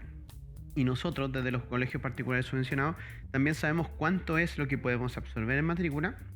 Y estamos trabajando, de hecho, todos los colegios, tanto el Preciosa Sangre como el Charlie School, están trabajando su máxima capacidad. Entonces, Álvaro, no habrá aquí una falta de previsión. A ver, ¿cómo es? no, aquí hay una situación, Fabricio, de una falta de gestión frente a al poder saber que tenemos durante 2 años de pandemia un aumento de la matrícula, que eso fue así. A eso iba yo. Entonces, y a partir de eso se hablaba de la presencialidad. Se sabía que se iba a volver a la presencialidad. ¿Por qué esto no complicó en pandemia? Porque en pandemia las clases fueron a través de medios online, pero tampoco fueron todos online, porque hubo colegios que enviaron guías. Entonces no tenían presencialidad, no se vieron con la situación de poder ver que nos faltaba espacio. Y el año pasado se volvió de forma rotativa y voluntaria, entonces tampoco las salas se vieron mayormente afectadas. Pero cuando te dices que sí tienes que volver ya a clase, en este caso de forma presencial, tú ya tienes que haber previsto, y aquí es donde está la situación desde el punto de vista legal, porque el sistema de admisión escolar, que en agosto uno hace las postulaciones, esto es nacional. Entonces, si yo estoy en Santiago, yo postulo finalmente a Pichilemu porque me voy a venir acá ya en agosto y los resultados salen en este caso en octubre. Después un periodo de poder readecuar esto o una nueva matrícula en noviembre, hasta que finalmente tú te matriculas hasta el 29 de diciembre y a partir de allí aparecen las listas de espera. Ahora, ya en Pichilemu, el día 29 de diciembre, se sabía cuántos niños habían en lista de espera. Eso lo sabía el Departamento Provincial de Educación, lo sabía en este caso el Departamento de Educación Municipal y lo sabíamos todos los colegios en este caso, que tenemos listas de espera. Entonces, el 29 de diciembre uno ya tenía que haber previsto cuántos niños voy a matricular y cuántos niños finalmente puedo recibir yo en sala. Y a partir de eso, si yo tuviese que hacer adecuaciones, por ejemplo, hacer más salas ya, y comprar más mobiliario, ver el tema de los profesores, se tendría que haber hecho eso no en marzo, se tendría que haber hecho en enero. Ahora, desde el punto de vista legal, ¿quiénes son los que tienen la obligación de dar respuesta a la demanda de matrícula? Son los colegios municipalizados. Y a partir de eso, el Ministerio de Educación hace asignaciones de cupos y así es como funciona. Entonces, va a pasar que si yo no encuentro matrícula en el sector urbano, voy a ir al ministerio y ellos me van a asignar el colegio más cercano que tenga matrícula para ese niño. Entonces pasó mucho que había niños que tenían, por ejemplo, matrícula en primero básico y que eran de aquí, por ejemplo, del sector de la Avenida Cahuil, y que no tenían matrícula ni en Pueblo Viuda, ni acá en el Divino Maestro, ni en ningún otro colegio. Entonces le asignaron un colegio, por ejemplo, en Pañol, porque ahí había cupo para primero básico. O en Ciruelos. O en Ciruelos. Y cuando se llena Ciruelos, y así se van llenando todos los cupos, entonces pasaba que hay una gestión ya que el sistema hace en donde simplemente por ley yo te tengo que asegurar que tú tengas una matrícula, pero no te dice dónde. Entonces, yo a cargo del Departamento de Educación Municipal, que somos los que tenemos que finalmente responder frente en este caso al Ministerio por ley, tendríamos que haber previsto entonces poder abrir más primeros básicos, porque los cursos más complejos han sido los primeros básicos, los primeros medios y los pre-kinder y kinder. Esas son las matrículas con mayor situaciones complejas, ¿ya? Y ahí entonces se tenía que haber previsto, pero no en ese 27 de diciembre, cuando en ese momento ya sabíamos cuánto habían.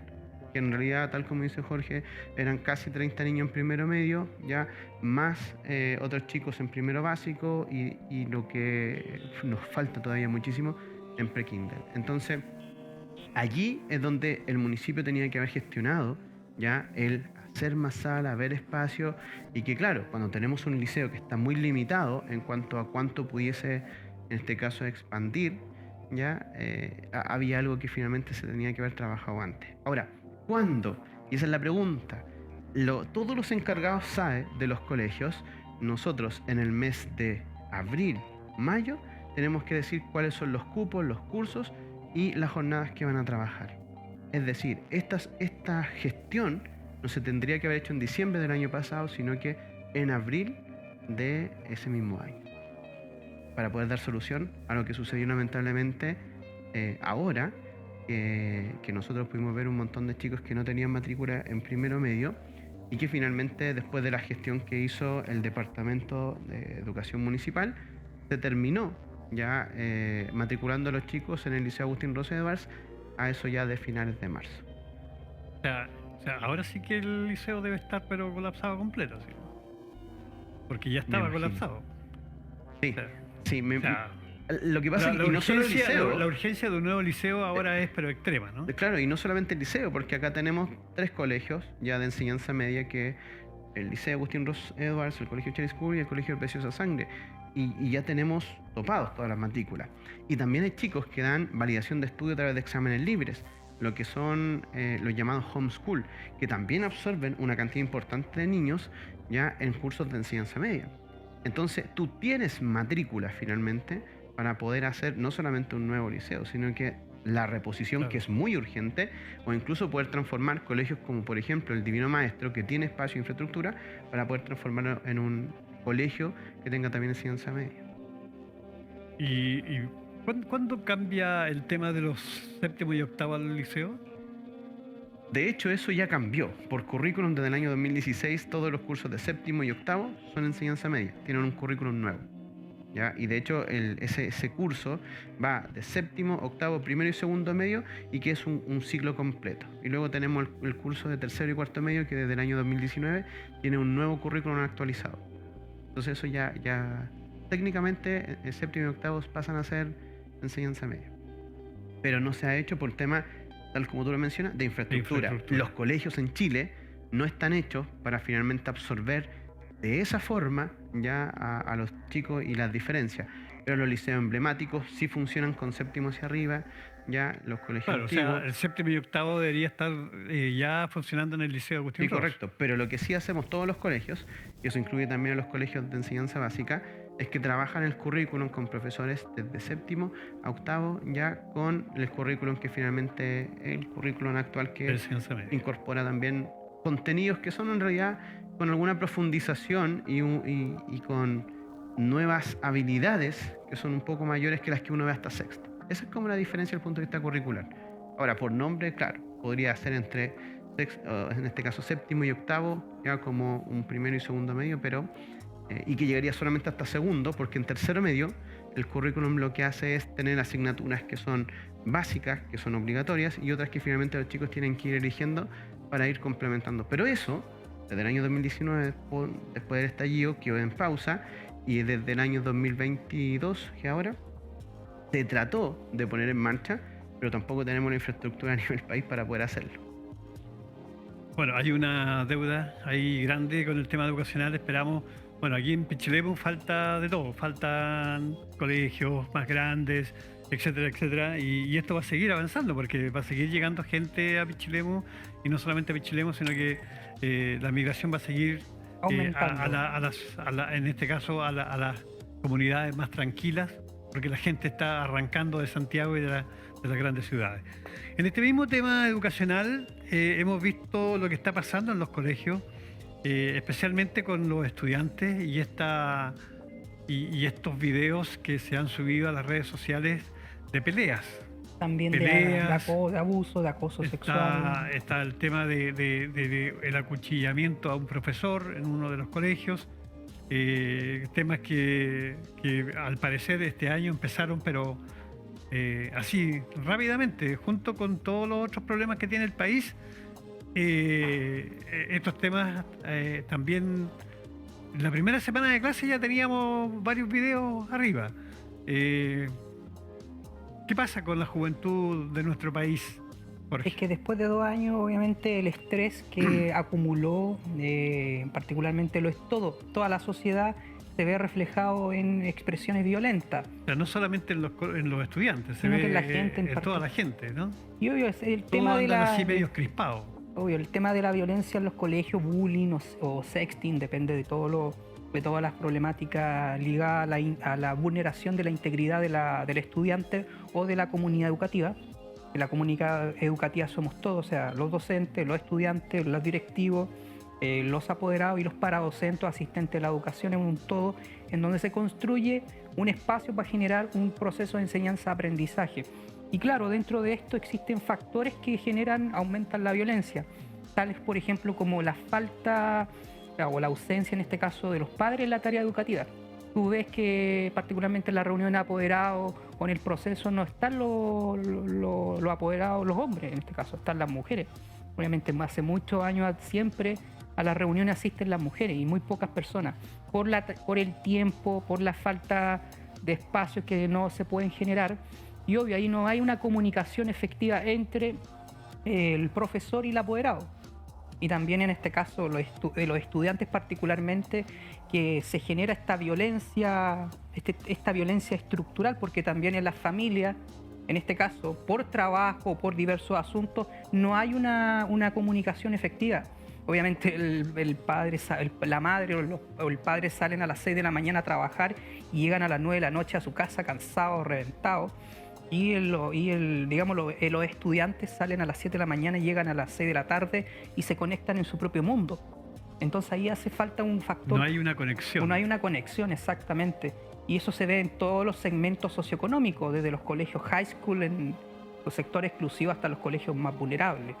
El segundo aspecto es obviamente este afán de competencia que existe en los establecimientos educacionales, que se ven reflejados con los instrumentos estandarizados como el CIMSE y la PTU. En este caso, obviamente, ese factor de espíritu de competencia que imponen las autoridades ha afectado la emocionalidad de los estudiantes y también en este caso y también la emocionalidad de los profesores, porque es solamente papel, es solamente burocracia, es solamente números, es solamente rendimiento.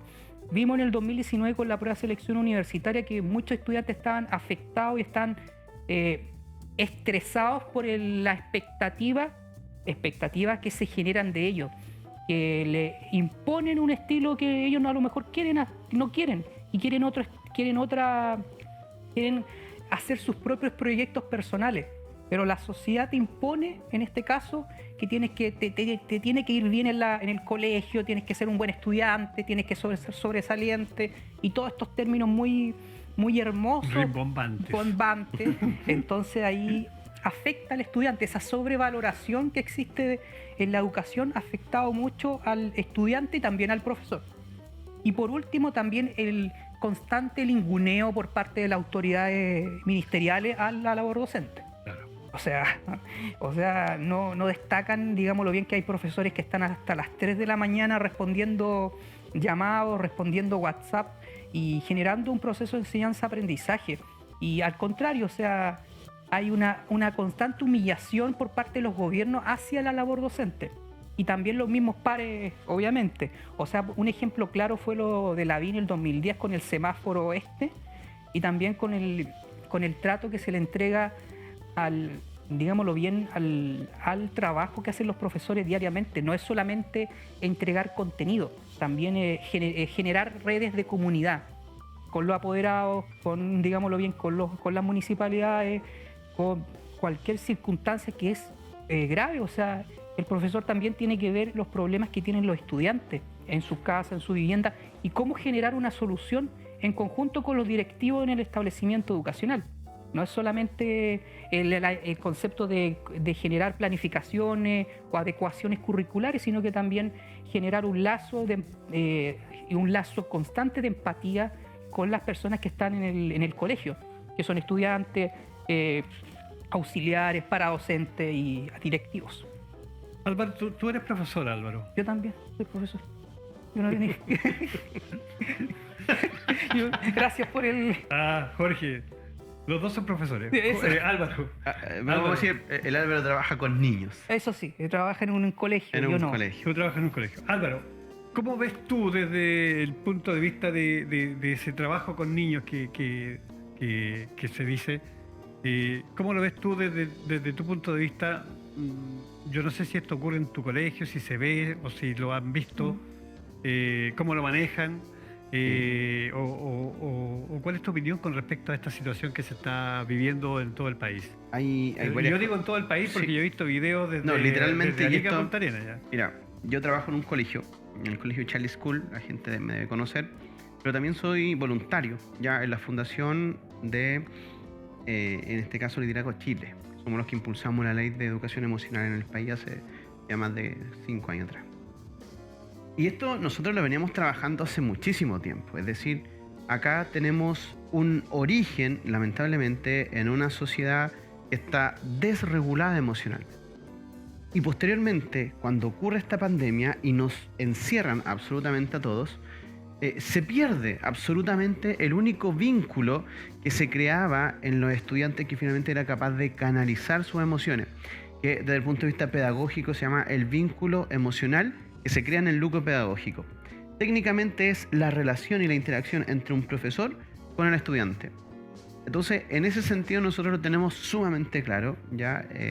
Y es bien interesante porque eso implica hacer algo que Jorge lo plantea, es ser valiente para dejar de preparar los CIMSE, dejar de preparar las PAES, la PDT, la PSU, ¿ya? Y finalmente enfocarte en la educación emocional del estudiante. Y esto tiene costos tremendos porque cuando salen los indicadores de CIMSE, ¿ya? Sobre todo los CIMSE, los toman para asignar lo que nosotros conocemos como excelencia académica en los colegios.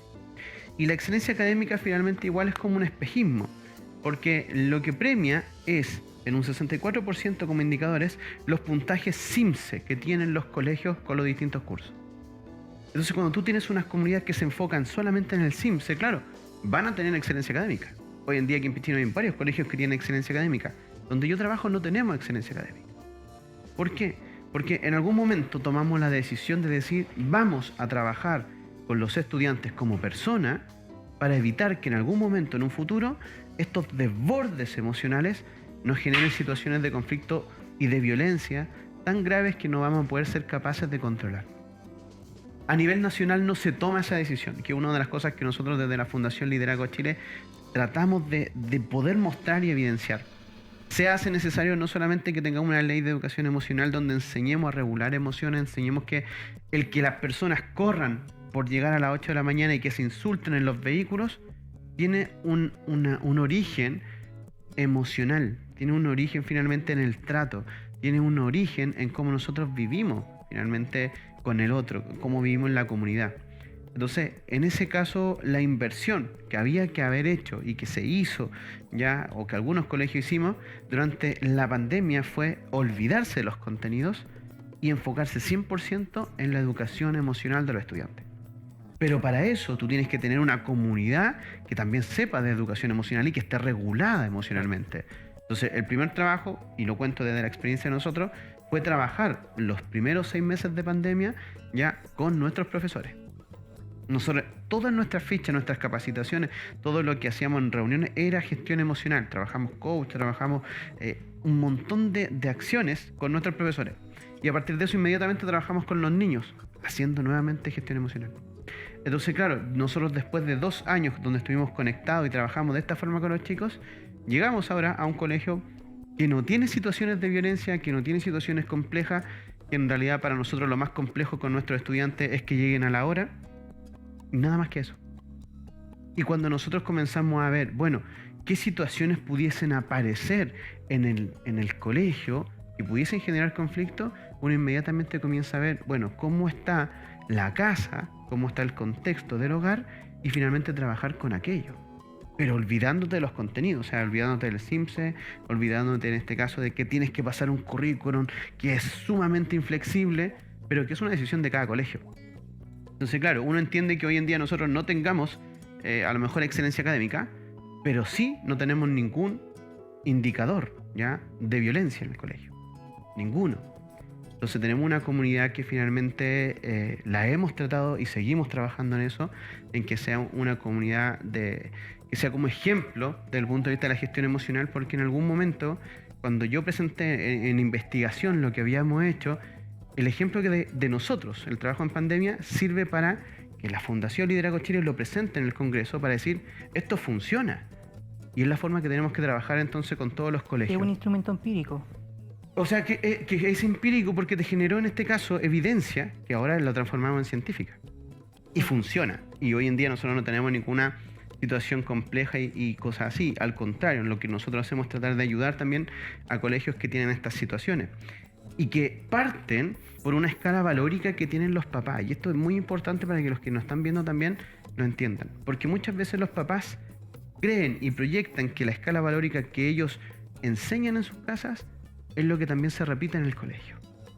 Y tenemos entonces papás que van al colegio no a ver qué es lo que hizo el hijo, cómo puedo yo mejorarlo, cómo puedo trabajarlo con él, sino que finalmente van a justificar lo que hizo el niño.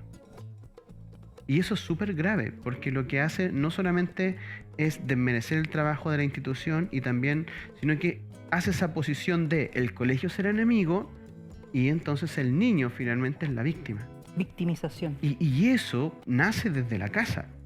Entonces, cuando yo tengo una comunidad que finalmente está abierta al aprendizaje, es decir, mira, mi hijo a lo mejor le dijo un garabato a un profesor, por ejemplo, algo básico y sencillo que muchas veces uno lo ve en los colegios. Pero el papá no va a decirle, oiga, Juanito, ¿por qué le hizo esto al profesor? No, va a entender el por qué Juanito finalmente lo hizo y finalmente decir, el profesor se lo merecía. Y eso es lo que hoy en día tenemos. Una sociedad que finalmente justifica las acciones, pero que no profundiza en el por qué. Porque muchas veces en profundizar en ese por qué, encontramos que hay familias que necesitan ayuda porque tienen una salud mental tremenda. Y que se entiende, y sobre todo en las ciudades grandes, se explica ya por las largas jornadas de trabajo, las largas jornadas de viaje, con el poco vínculo que tienen con los estudiantes, los mismos papás, porque no pasan con ellos, porque hoy en día son criados por la televisión, por el YouTube, por los videojuegos.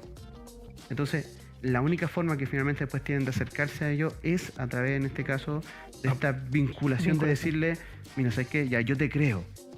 Avalando un poco lo que ellos dicen. Avalando. Claro. Entonces, ¿qué es lo que hay que trabajar? Primero hay que trabajar con todas las comunidades para decir, O sea, aquí hay que... Y ese avalar al niño es para evitar tener problemas con... evitar el conflicto entre el papá o la mamá con el niño, exacto. Porque como hay muy poco contacto entre ellos, lo poco y nada de bueno que pudiese haber, con ese tipo de conflictos se cierra, se quiebra. Entonces al final el niño empieza a verte también como enemigo. Entonces es mejor que me vea como un amigo, como un cercano, y yo me echo encima al colegio. Entonces esas cosas son las que uno tiene que comenzar a profundizar. Y cuando uno ve que tenemos un montón de gente que está con una angustia tremenda, que está desregulado emocionalmente, es que ocurren que por una pelea, por nada, finalmente se golpean, porque lo miraron, porque le dijo por WhatsApp algo, ya finalmente le hacen encerrona. Y hoy en día, lamentablemente, tenemos, sobre todo en las grandes ciudades, que los chicos tienen acceso no solamente a armas blancas, sino que también a armas de fuego. Bueno, y eso le da un poder distinto. Y un poco lo que tú decías es lo que pasó con este apoderado que llegó después de una pelea que tuvieron los alumnos, y llega el apoderado incluso y agrede a un profesor. O sea, la justificación a lo que hizo su hijo es tan grande que incluso agrede al profesor con una cuchillada en la espalda. O sea, a ese extremo hemos llegado en esta situación, ¿no? Y la violencia está... Sí, claro, y lo que pasa es que hoy en día hemos casi normalizado la violencia y justificamos y lo entendemos. Yo puedo comprender la violencia, sobre todo por lo que sucedió después de estos 2 años que hemos estado encerrados, por la falta de comunicación, por la falta también de interacción entre nosotros mismos, porque incluso ni siquiera nos miramos las caras. En el colegio nosotros vemos las mascarillas, les vemos solamente los ojos a las personas. Entonces tenemos esta situación tan lejana, tenemos una despersonalización tan grande, y finalmente me da lo mismo agarrarme a combos con el otro porque no lo siento como parte y cercano a mí. Entonces cuando tú como colegio entraste a clase el primer mes, lo primero que hiciste, ya chiquillo, tuvimos 2 años, no pasamos materia y lo primero que hago es pasar materia y me vuelvo loco pasando materia, tratar de recuperar, entre comillas, lo que no hicimos o lo que no logramos en los 2 años pasados. ¿Por qué? Porque en algún momento este gobierno ya o el ministerio va a decir a mitad de año hay que hacer CIMSE, porque tenemos que finalmente rendir una presión. Entonces los colegios están tan somatizados en ese sentido de decir es importante, sobre todo las áreas técnicas, de que tenemos que trabajar el currículum porque le tienen miedo a esos indicadores. Entonces son muy pocos los colegios que se han atrevido a decir, ¿sabes qué? Ya, no trabajo yo para el CIMSE, voy a trabajar por la salud mental de nuestros estudiantes.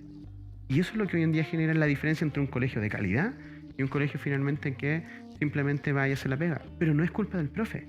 Eso es súper importante. Hoy en día tenemos comunidades desde los directores, directivos, los equipos de convivencia han tenido un trabajo tremendo. Pero cuando tampoco tenemos una sociedad formada en educación emocional, la pregunta es ¿qué es lo que podemos hacer? Y se le delega todo el trabajo a los equipos de convivencia, donde hay mediadores, donde hay psicólogos, donde hay asistentes sociales, pero nosotros creemos que tenemos que seguir pasando los contenidos y las materias, cuando no es así. Tú tienes que generar en cada clase, en cada acción, un vínculo con el estudiante, y lo primero que todo es finalmente respetarlo y que te respeten como persona. Tú cuando ya trabajas eso 1 mes, 2 meses, 4 meses, te evitas todas estas situaciones de violencia, la convivencia escolar mejora un montón, y a partir de eso tú puedes seguir trabajando con el resto del currículum. Pero eso es una decisión que tiene que ser pensada desde los colegios y que lamentablemente hoy en día no es la decisión que han tomado muchos colegios, y que finalmente se ha desatado entonces estas situaciones de violencia que están incontroladas y que es solamente una, porque pasa en la calle, porque pasa en los colegios, porque pasa en los estadios, porque pasa en todos lados. Jorge, con respecto a todo lo que ha hablado Álvaro, faltó una planificación más madurada para volver a clases en forma presencial, así tan repentinamente todo. ¿Hubo tiempo para prepararse? Sí, hubo tiempo, pero no hubo una planificación efectiva respecto a la presencialidad. Pensando, por supuesto, pensando en todo esto que habla Álvaro, con el tema de haber estado 2 años prácticamente encerrados y con todas las emociones que se vivieron en aquellos tiempos. No hubo una planificación por parte del Ministerio de Educación. ¿No se pensó este tipo de situaciones que se están viviendo ahora? Sí, no, el ministerio no piensa en la educación emocional. El ministerio No, literalmente. está ni ahí con eso. O sea, el ministerio le importa El ministerio el puntaje. año pasado regaló un libro, que es muy bueno en todo caso, es un muy buen libro que le dio a los profesores, y fue eso. No hubo más indicaciones. Ahora, el ministerio, ¿dónde puso todas las fichas? En algo que el colegio de profesores, que a todo esto tampoco es una entidad que aporta mucho, ¿ya? El colegio de profesores quería un retorno seguro, pero siempre ese retorno seguro lo habló desde los equipamientos, desde los aforos, desde lo que tú tenías que hacer para retornar era finalmente hacer un plan de decir, mira, después de 2 años vas a tener gente que se vio a través de las pantallas, que se dijo lo que quiso, y los voy a tener ahora cara a cara.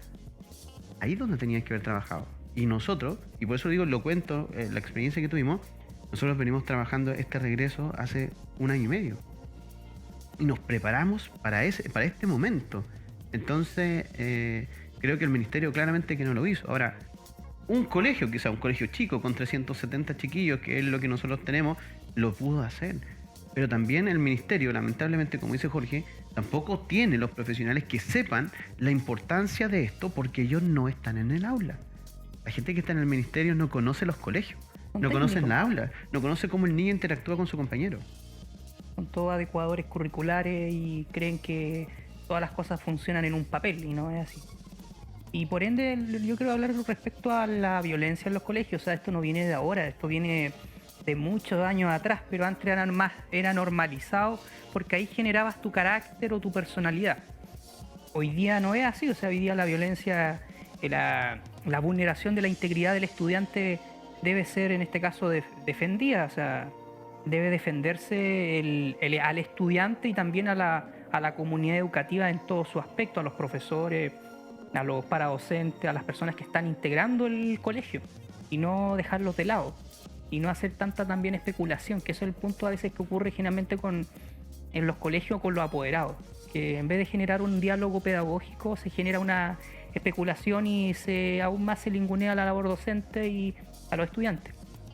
¿Y ahora esto cómo se soluciona? Conversando, yo creo ¿Cómo que tratamos de solucionar este problema que se está viviendo? Y que si nosotros lo pensamos fríamente, esto puede llegar a extremos más graves de lo que se está viviendo. O sea, como en Estados Unidos. Bueno, de hecho separaron las clases por lo mismo. De hecho, no se olviden que hubo un colegio que fue amenazado, que iban a ir a hacer una masacre. Que iban a ir a hacer una masacre. Entonces, o sea, esto, si no hay si no se hace un paralelo, esto puede escalar a situaciones más complicadas. Lo complejo, Fabricio, de todo esto es que si dependiera solamente de los profesores, yo diría que incluso es más fácil poder hacerlo, porque los profesores en general son un gremio bien ordenadito, que si en realidad no dicen que hay que trabajar en esto, a lo mejor algunos pueden rezongar, ¿ya? Pero lo van a hacer igual. Pero aquí la solución no es de solamente de un grupo de los que trabajan en las comunidades educativas. Aquí parte desde la casa, parte desde el compromiso que tenga la familia, en este caso con el proceso educacional con el estudiante y con la confianza y credibilidad que ellos le den al proceso educacional que hacen los profesionales que están con sus hijos. Cuando tú tienes un papá que en realidad todo ve malo en el colegio, que siempre el niño es la víctima, que ayer lo conversamos con un colega que me decía, mira, la mamá cada vez que la llamo se enoja conmigo, porque yo como inspector tengo que llamarla porque se porta mal el niño, entonces tengo que decirle, mira, el niño está haciendo tal cosa, hizo tal cosa, y ella se enoja conmigo. En vez de decirme, gracias profesor, porque lo voy a conversar con mi hijo, deme herramientas para poder trabajarlo, no. Se pone a la defensiva y me dice, no, es que mi hijo no es así. Entonces, claro, proyecta la escala valórica de lo que yo creo que le enseñé a mi hijo, que aprendió de mí, y creo que de esa forma está actuando en el colegio. Y no creen lo que las comunidades educativas finalmente muestran de sus propios hijos. Entonces, partir por el gran trabajo que tienen que hacer los papás en creer en los colegios, en creer en los profesionales, en no mirar siempre a sus hijos como una víctima, sino que como un espacio de aprendizaje para todos, ya frente a cómo nosotros tenemos que estar en sociedad. Pasa también con los profesores, que tenemos que capacitarnos sobre todo en cómo trabajamos todo el tema emocional, porque los profesores pueden saber mucho historia, pueden saber mucho de matemáticas, pero muchas veces no saben cómo, por ejemplo, trabajar la gestión emocional, no saben ya cómo nosotros podemos ya trabajar todas estas situaciones que tienen que ver con la interacción, porque lamentablemente desde la década del 80 somos un país que es analfabeto emocionalmente. No por nada Chile tiene uno de los altos índices o los índices más altos, por ejemplo, en licencias médicas de tipo de salud mental. Entonces, cuando no tenemos una sociedad que no sabe de cómo regular en las emociones, claramente que nos pasan, nos crispamos en los estadios, nos crispamos cuando estamos en el auto, en todos lados. O sea, podemos estar aquí y nos enojamos, ¿ya? Entonces, la pregunta entonces uno dice, bueno, ¿cómo partimos? Partimos entonces capacitando a los profes, equipos directivos que saquen el foco de los datos, saquen el foco del CIMSE, porque lo importante en este caso es lo que se da en convivencia, es decir, la interacción de las personas. Y luego también tenemos que tener autoridades que finalmente pongan énfasis en los temas que realmente son importantes, y si que hay que poner recursos en eso. Pero no quedarnos con esta burbuja o este oasis que muchas veces nos dicen, bueno, sacamos excelencia académica, estamos entonces súper bien y con eso ya tenemos la pega hecha. Cuando finalmente nuestros estudiantes por debajo se están matando o están golpeándose dentro del baño sin que nadie se entere. Entonces creo que esas cosas, la educación hoy en día no se trata solamente de cuánto yo aprendí de historia cuando salí de cuarto medio. Se trata de cómo yo entrego a una persona que sea un aporte a la sociedad y que finalmente generemos un bienestar común y no finalmente una libre competencia, que es lo que hoy en día a través de estos CIMSE ya y de este currículum nos piden y nos exigen, pero que nosotros como cada colegio tiene la decisión de tomar en cuenta si quiere seguir o no el camino que el ministerio exige.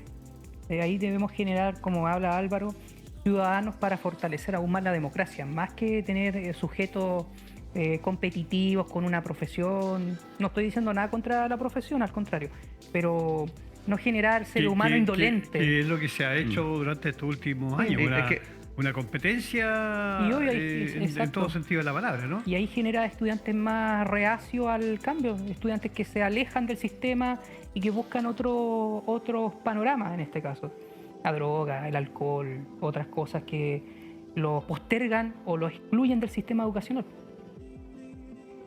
Bien, vamos a ir al WhatsApp. Parece que tenemos una pregunta en WhatsApp, me dicen por ahí. Miriam Gallardo comenta, la escuela será el segundo hogar cuando el hogar sea la primera escuela. Sí. Bueno, es un poco lo que estábamos conversando, ¿no? Y de hecho, hasta el momento, técnicamente, el niño... O sea, yo me acuerdo de la primera escuela de los años 70. La primera escuela de los años 70 era la casa. Y en la casa, si te mandabas una embarradita en el colegio, en la casa sí que te la daban. O sea, no era que la mamá iba a pedirle explicación al profe ni nada por el estilo, sino que te agarraba en la casa. Así que esto hiciste en el colegio y vamos enderezando al chiquitito. Bueno, de hecho, la cantidad de horas que el niño pasa más despierto en el colegio que en la casa. interesante, porque finalmente hoy en día donde está la mayor del tiempo concentrado en la interacción de un estudiante, que está a las 8 hasta las 5 de la tarde, es en el colegio. Con la cantidad de personas que está formándose, que están viendo, que está en comunicación, es en el colegio. Por eso que es tan importante entonces que nosotros como papá formemos en la casa, pero que también confiemos en el proceso educacional que están teniendo sus estudiantes, y que si a usted no le gusta el proyecto educativo, la forma en que lo hacen, usted tiene pero absolutamente toda la libertad de poder cambiar a su estudiante donde finalmente pueda encontrar matrícula, porque tampoco es una cosa que a mí mucha gente me dice, profe, yo quiero estar en este colegio, ya, pero no puedo porque no encontré cupo, porque no. Entonces es súper importante que finalmente, cuando nosotros hablamos de educación, no se trata de cuánto finalmente yo pueda entregar en las notas, sino que cómo yo formo a estos ciudadanos, como dice Jorge, como personas con habilidades para el siglo XXI, pero que también sean capaces de comprometerse. Pero eso parte por la casa, parte por tener apoderados que estén comprometidos con la educación de sus hijos, y eso es creyendo en lo que están haciendo los profesionales que lo tienen la gran parte del día. Pero yo creo que eso es lo que no se está haciendo. Es que por eso de ahí se parte. Cuando nosotros estamos hablando de que el papá sale a trabajar a las 6 de la mañana y vuelve a las 9 de la noche, no se está haciendo ese proceso que debe hacerse en el hogar. Y la madre también, o sea, llega a las 6. Claro, o sea, cuando trabajan los dos, el papá y la mamá, al final de cuentas tú vas a ver al hijo solo viviendo en la casa todo el día. Y cuando los papás llegan en la noche, o el niño no está, o el niño está durmiendo, y no hay ninguna conexión. Entonces, prácticamente el aprendizaje de la casa, yo estoy hablando de las grandes ciudades, no es el caso de Pichilemu, donde bueno, aquí también. En general, la cantidad de niños que no ve a sus papás son mínimos aquí en Pichilemu. Claro. Existen. No podemos decir que no, aquí en Pichilemu eso no se da. Aquí también tenemos chicos que en general también están en una situación muy vulnerable. Muchos niños que aquí en Pichilemu viven con sus abuelos, ¿ya? Y por eso que tienen también ciertos valores que son muy distintos a esos valores que nosotros teníamos ya hace un par de años atrás. Y es bien interesante porque la solución pasa por allí, es decir, por cómo nosotros ya vamos trabajando desde las familias en el hogar. Es bien fácil trabajar con los colegios, de verdad que sí, porque los colegios uno desde los equipos directivos pone ciertas líneas hacia abajo, capacita un par de veces a los profesores, empodera a los equipos de convivencia y empieza a funcionar todo bien. Y los niños finalmente, como están todo el día en el colegio, se forman en los colegios. Pero a los que es tan difícil de poder trabajar y llegar a ellos es a los papás. Por eso que parte por allí, parte por finalmente poder hacer entender y que le haga sentido también a los papás que los niños pasan más tiempo en sus colegios, con sus compañeros, con sus profesores, y por la misma razón yo tengo que ir a, primero, enterarme, conocer cómo se trabaja, y además de eso, confiar en lo que están haciendo todos y cada uno de los colegios. Javier Vargas pregunta, recuerdo que alguna vez el profe Álvaro comentaba que hacía labor de contención psicológica con sus alumnos al comenzar las clases. Siempre. ¿Cuándo habrá lo mismo para los profesores? De hecho, nosotros como equipo directivo en el colegio tomamos la decisión desde el 13 de marzo en hacer coach con los profesores. Nosotros trabajamos dentro también de mi especialidad como especialista también en educación emocional. Lo primero que hicimos fue decir, aquí hay que trabajar con los profesores. Y los equipos de convivencia de cada uno de los colegios tienen que trabajar sí o sí con todos los profesores. Es decir, muchas veces nosotros en todas las clases... ¿Tú sabes si otros colegios están haciendo lo mismo en Pichilemu? No lo sé. Yo no tengo información si es que realmente trabajan de la misma forma. Ahora, lo que sí yo sé que en otros colegios de Chile sí se está haciendo de forma muy similar. Nosotros somos parte de la red de maestros, tengo una comunicación muy fluida con muchos profes, y en distintos colegios conversamos este tema y yo les mostraba esta situación y se está haciendo. Y los equipos de convivencia tienen un rol fundamental, partiendo por los profesores. O sea, tú no puedes tener a un profesor que no sepa regular las emociones o que finalmente no tenga contención emocional, porque los primeros que llegan ya a hacer este trabajo son los profesores. Entonces, las políticas que tenga cada uno de los establecimientos no parte solamente con el 15% de contención emocional que nosotros hacemos todos los días y en cada hora a nuestros estudiantes. Y eso lo hacemos hasta el día de hoy. sino que también parte ya con que todas las semanas los equipos de profesores y directivos deberían tener un trabajo de contención emocional entre ellos mismos, ya, y que desde los equipos de convivencia con los profesionales, ya sea psicólogos, sociólogos, ya nutricionistas que estén en los colegios, perfectamente pueden trabajar con esos equipos, y es lo que nosotros tenemos que tomar como decisión y no esperar a que el ministerio nos diga, mira, tienen que hacerlo, porque hasta este momento nunca lo han hecho. Bien, son las 22 horas con 13 minutos. Estamos ya casi llegando al final de nuestro programa. Yo quiero contarles que nos está viendo Tania, Andrea, Pablo Larenas, el ex consejero regional. Joana Moraga Jadi nos está viendo. Un saludo a Quirihue. Joana, saludos. Quirihue, bonito Quirihue. sí. También nos está viendo el maestro Luis Enrique González Valenzuela. Maestro, instructor, las tiene todas. Gran futbolista ¿Cómo? Gran futbolista. Gran fútbol. Sí, pues también, gran ¿Jugó? futbolista de Independiente, del Club Deportivo Fue Independiente. seleccionado pichimenino también. Eugenia Rojas Peralta, funcionaria del liceo también. Tomás Juan Pablo. Saludos a todos, gracias por estar en nuestra sintonía. Bueno, y hay mucha gente más que está en nuestra sintonía a esta hora a través de internet. Y también agradecer a todos los amigos que nos ven en las diferentes plataformas. Amigos, se nos hizo, tengo cualquier tema pendiente que... No hablamos ni o sea, el 10% no hablamos de ni lo que 10%. no hablamos nada. Nada. Realmente vamos a tener que hacer otro programa. No sé, vamos a tener que hacer unos 2 programas mensuales, porque ya uno ya es poco. Ya. Es que vamos a tener que.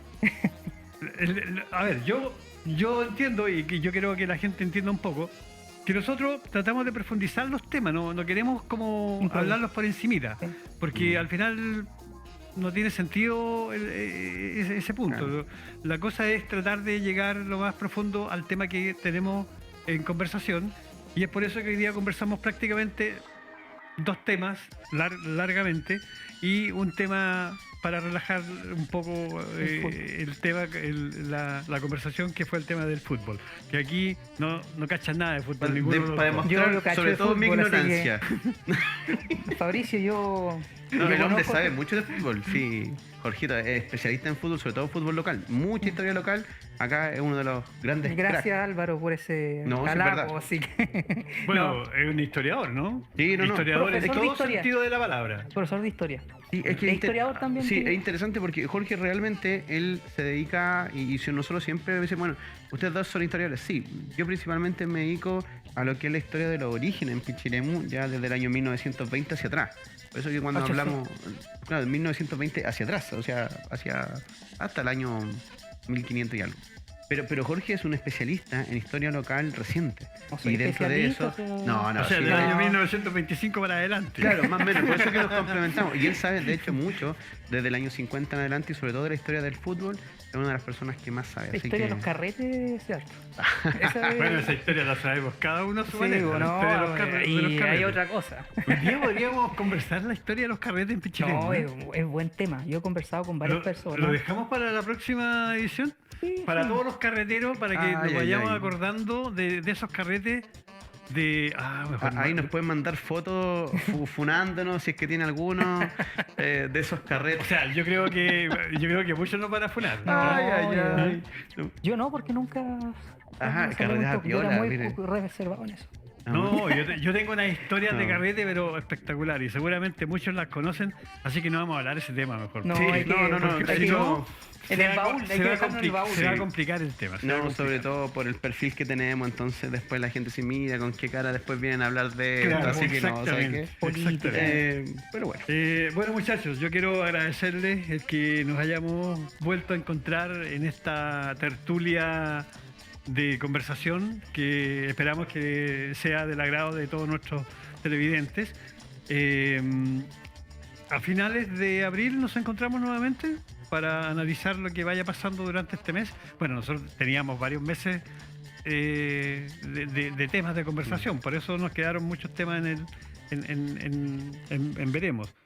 Pero creo que ya deberíamos empezar a ver los temas mensuales que van surgiendo, y ahí viéndolos ya más acotadamente. Álvaro, muchas gracias por acompañarnos. Jorge, Muchas no gracias. se olviden que a la medianoche Sí. tienen que Hoy día retroceder. tenemos una hora más de sueño. Y una hora de carrete. Los que descansamos, ¿no? Una hora más de carrete, los Una hora más de carreteros. carrete, los que a los- están prendiendo parrilla, destapando alguna cosita. Para los que van al Papa, Jorge va a tener una hora más también para ir a entrenar, A entrenar. porque él es deportista. Sí. Yo, Ya, la no, verdad Álvaro, es que ese tengo una hora más para jugar sobrevaloración Play. en persona es muy... No, sí está bien. yo no soy no me sobrevalores mucho. ¿A qué hora? Mañana, ¿dónde va a ser el trote? Desde. No, mañana hay desde- cicletada. Pero mírenlo, ¿ves? Mañana hay cicletada. Sí, a las 11 de la mañana. ¿Aquí? Sí, pues, una vez al mes hay sí, una la cicleta. cicletada de Ah, Ciclovías Sí, Papichi. sí. Bueno, pero yo el otro día vi que ya estaban trabajando en la ciclovía, ¿ya? Sí, correcto. Hay un proyecto ya que está listo, ahora está listo en el sentido de el De buscar el municipio financiamiento. dijo, sí, parece que había que hacerlo. Sí. Entonces ahora lo que van a empezar a hacer es el proyecto de cómo finalmente podría ser, para luego después buscar el financiamiento y después la ejecución, y que en realidad es una de las cosas que más necesitamos, la gente que acá también usamos la bicicleta en Pichilemu, y que por eso es tan importante que las autoridades se hagan cuenta y hagan uso también del oído para escuchar ese llamado.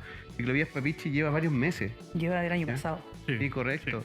Trabajando todos los días domingo ya. No, un domingo al o sea, mes, todos los ¿no? domingos, el primer domingo del Un mes. mes salen Ya hasta- sale entonces a. O sea, mañana es el primer domingo del mes. sí. Sí, ¿Y correcto. mañana dónde van? hasta el camping Millaco. Hasta la balsa. Hasta la balsa. Hasta la balsa. Sí, se juntan acá en el sector de la Plaza Arturo Prat.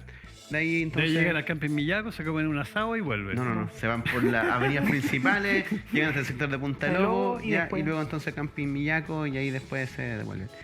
Así que, Jorge, ¿tú vas? Yo sí voy a ir.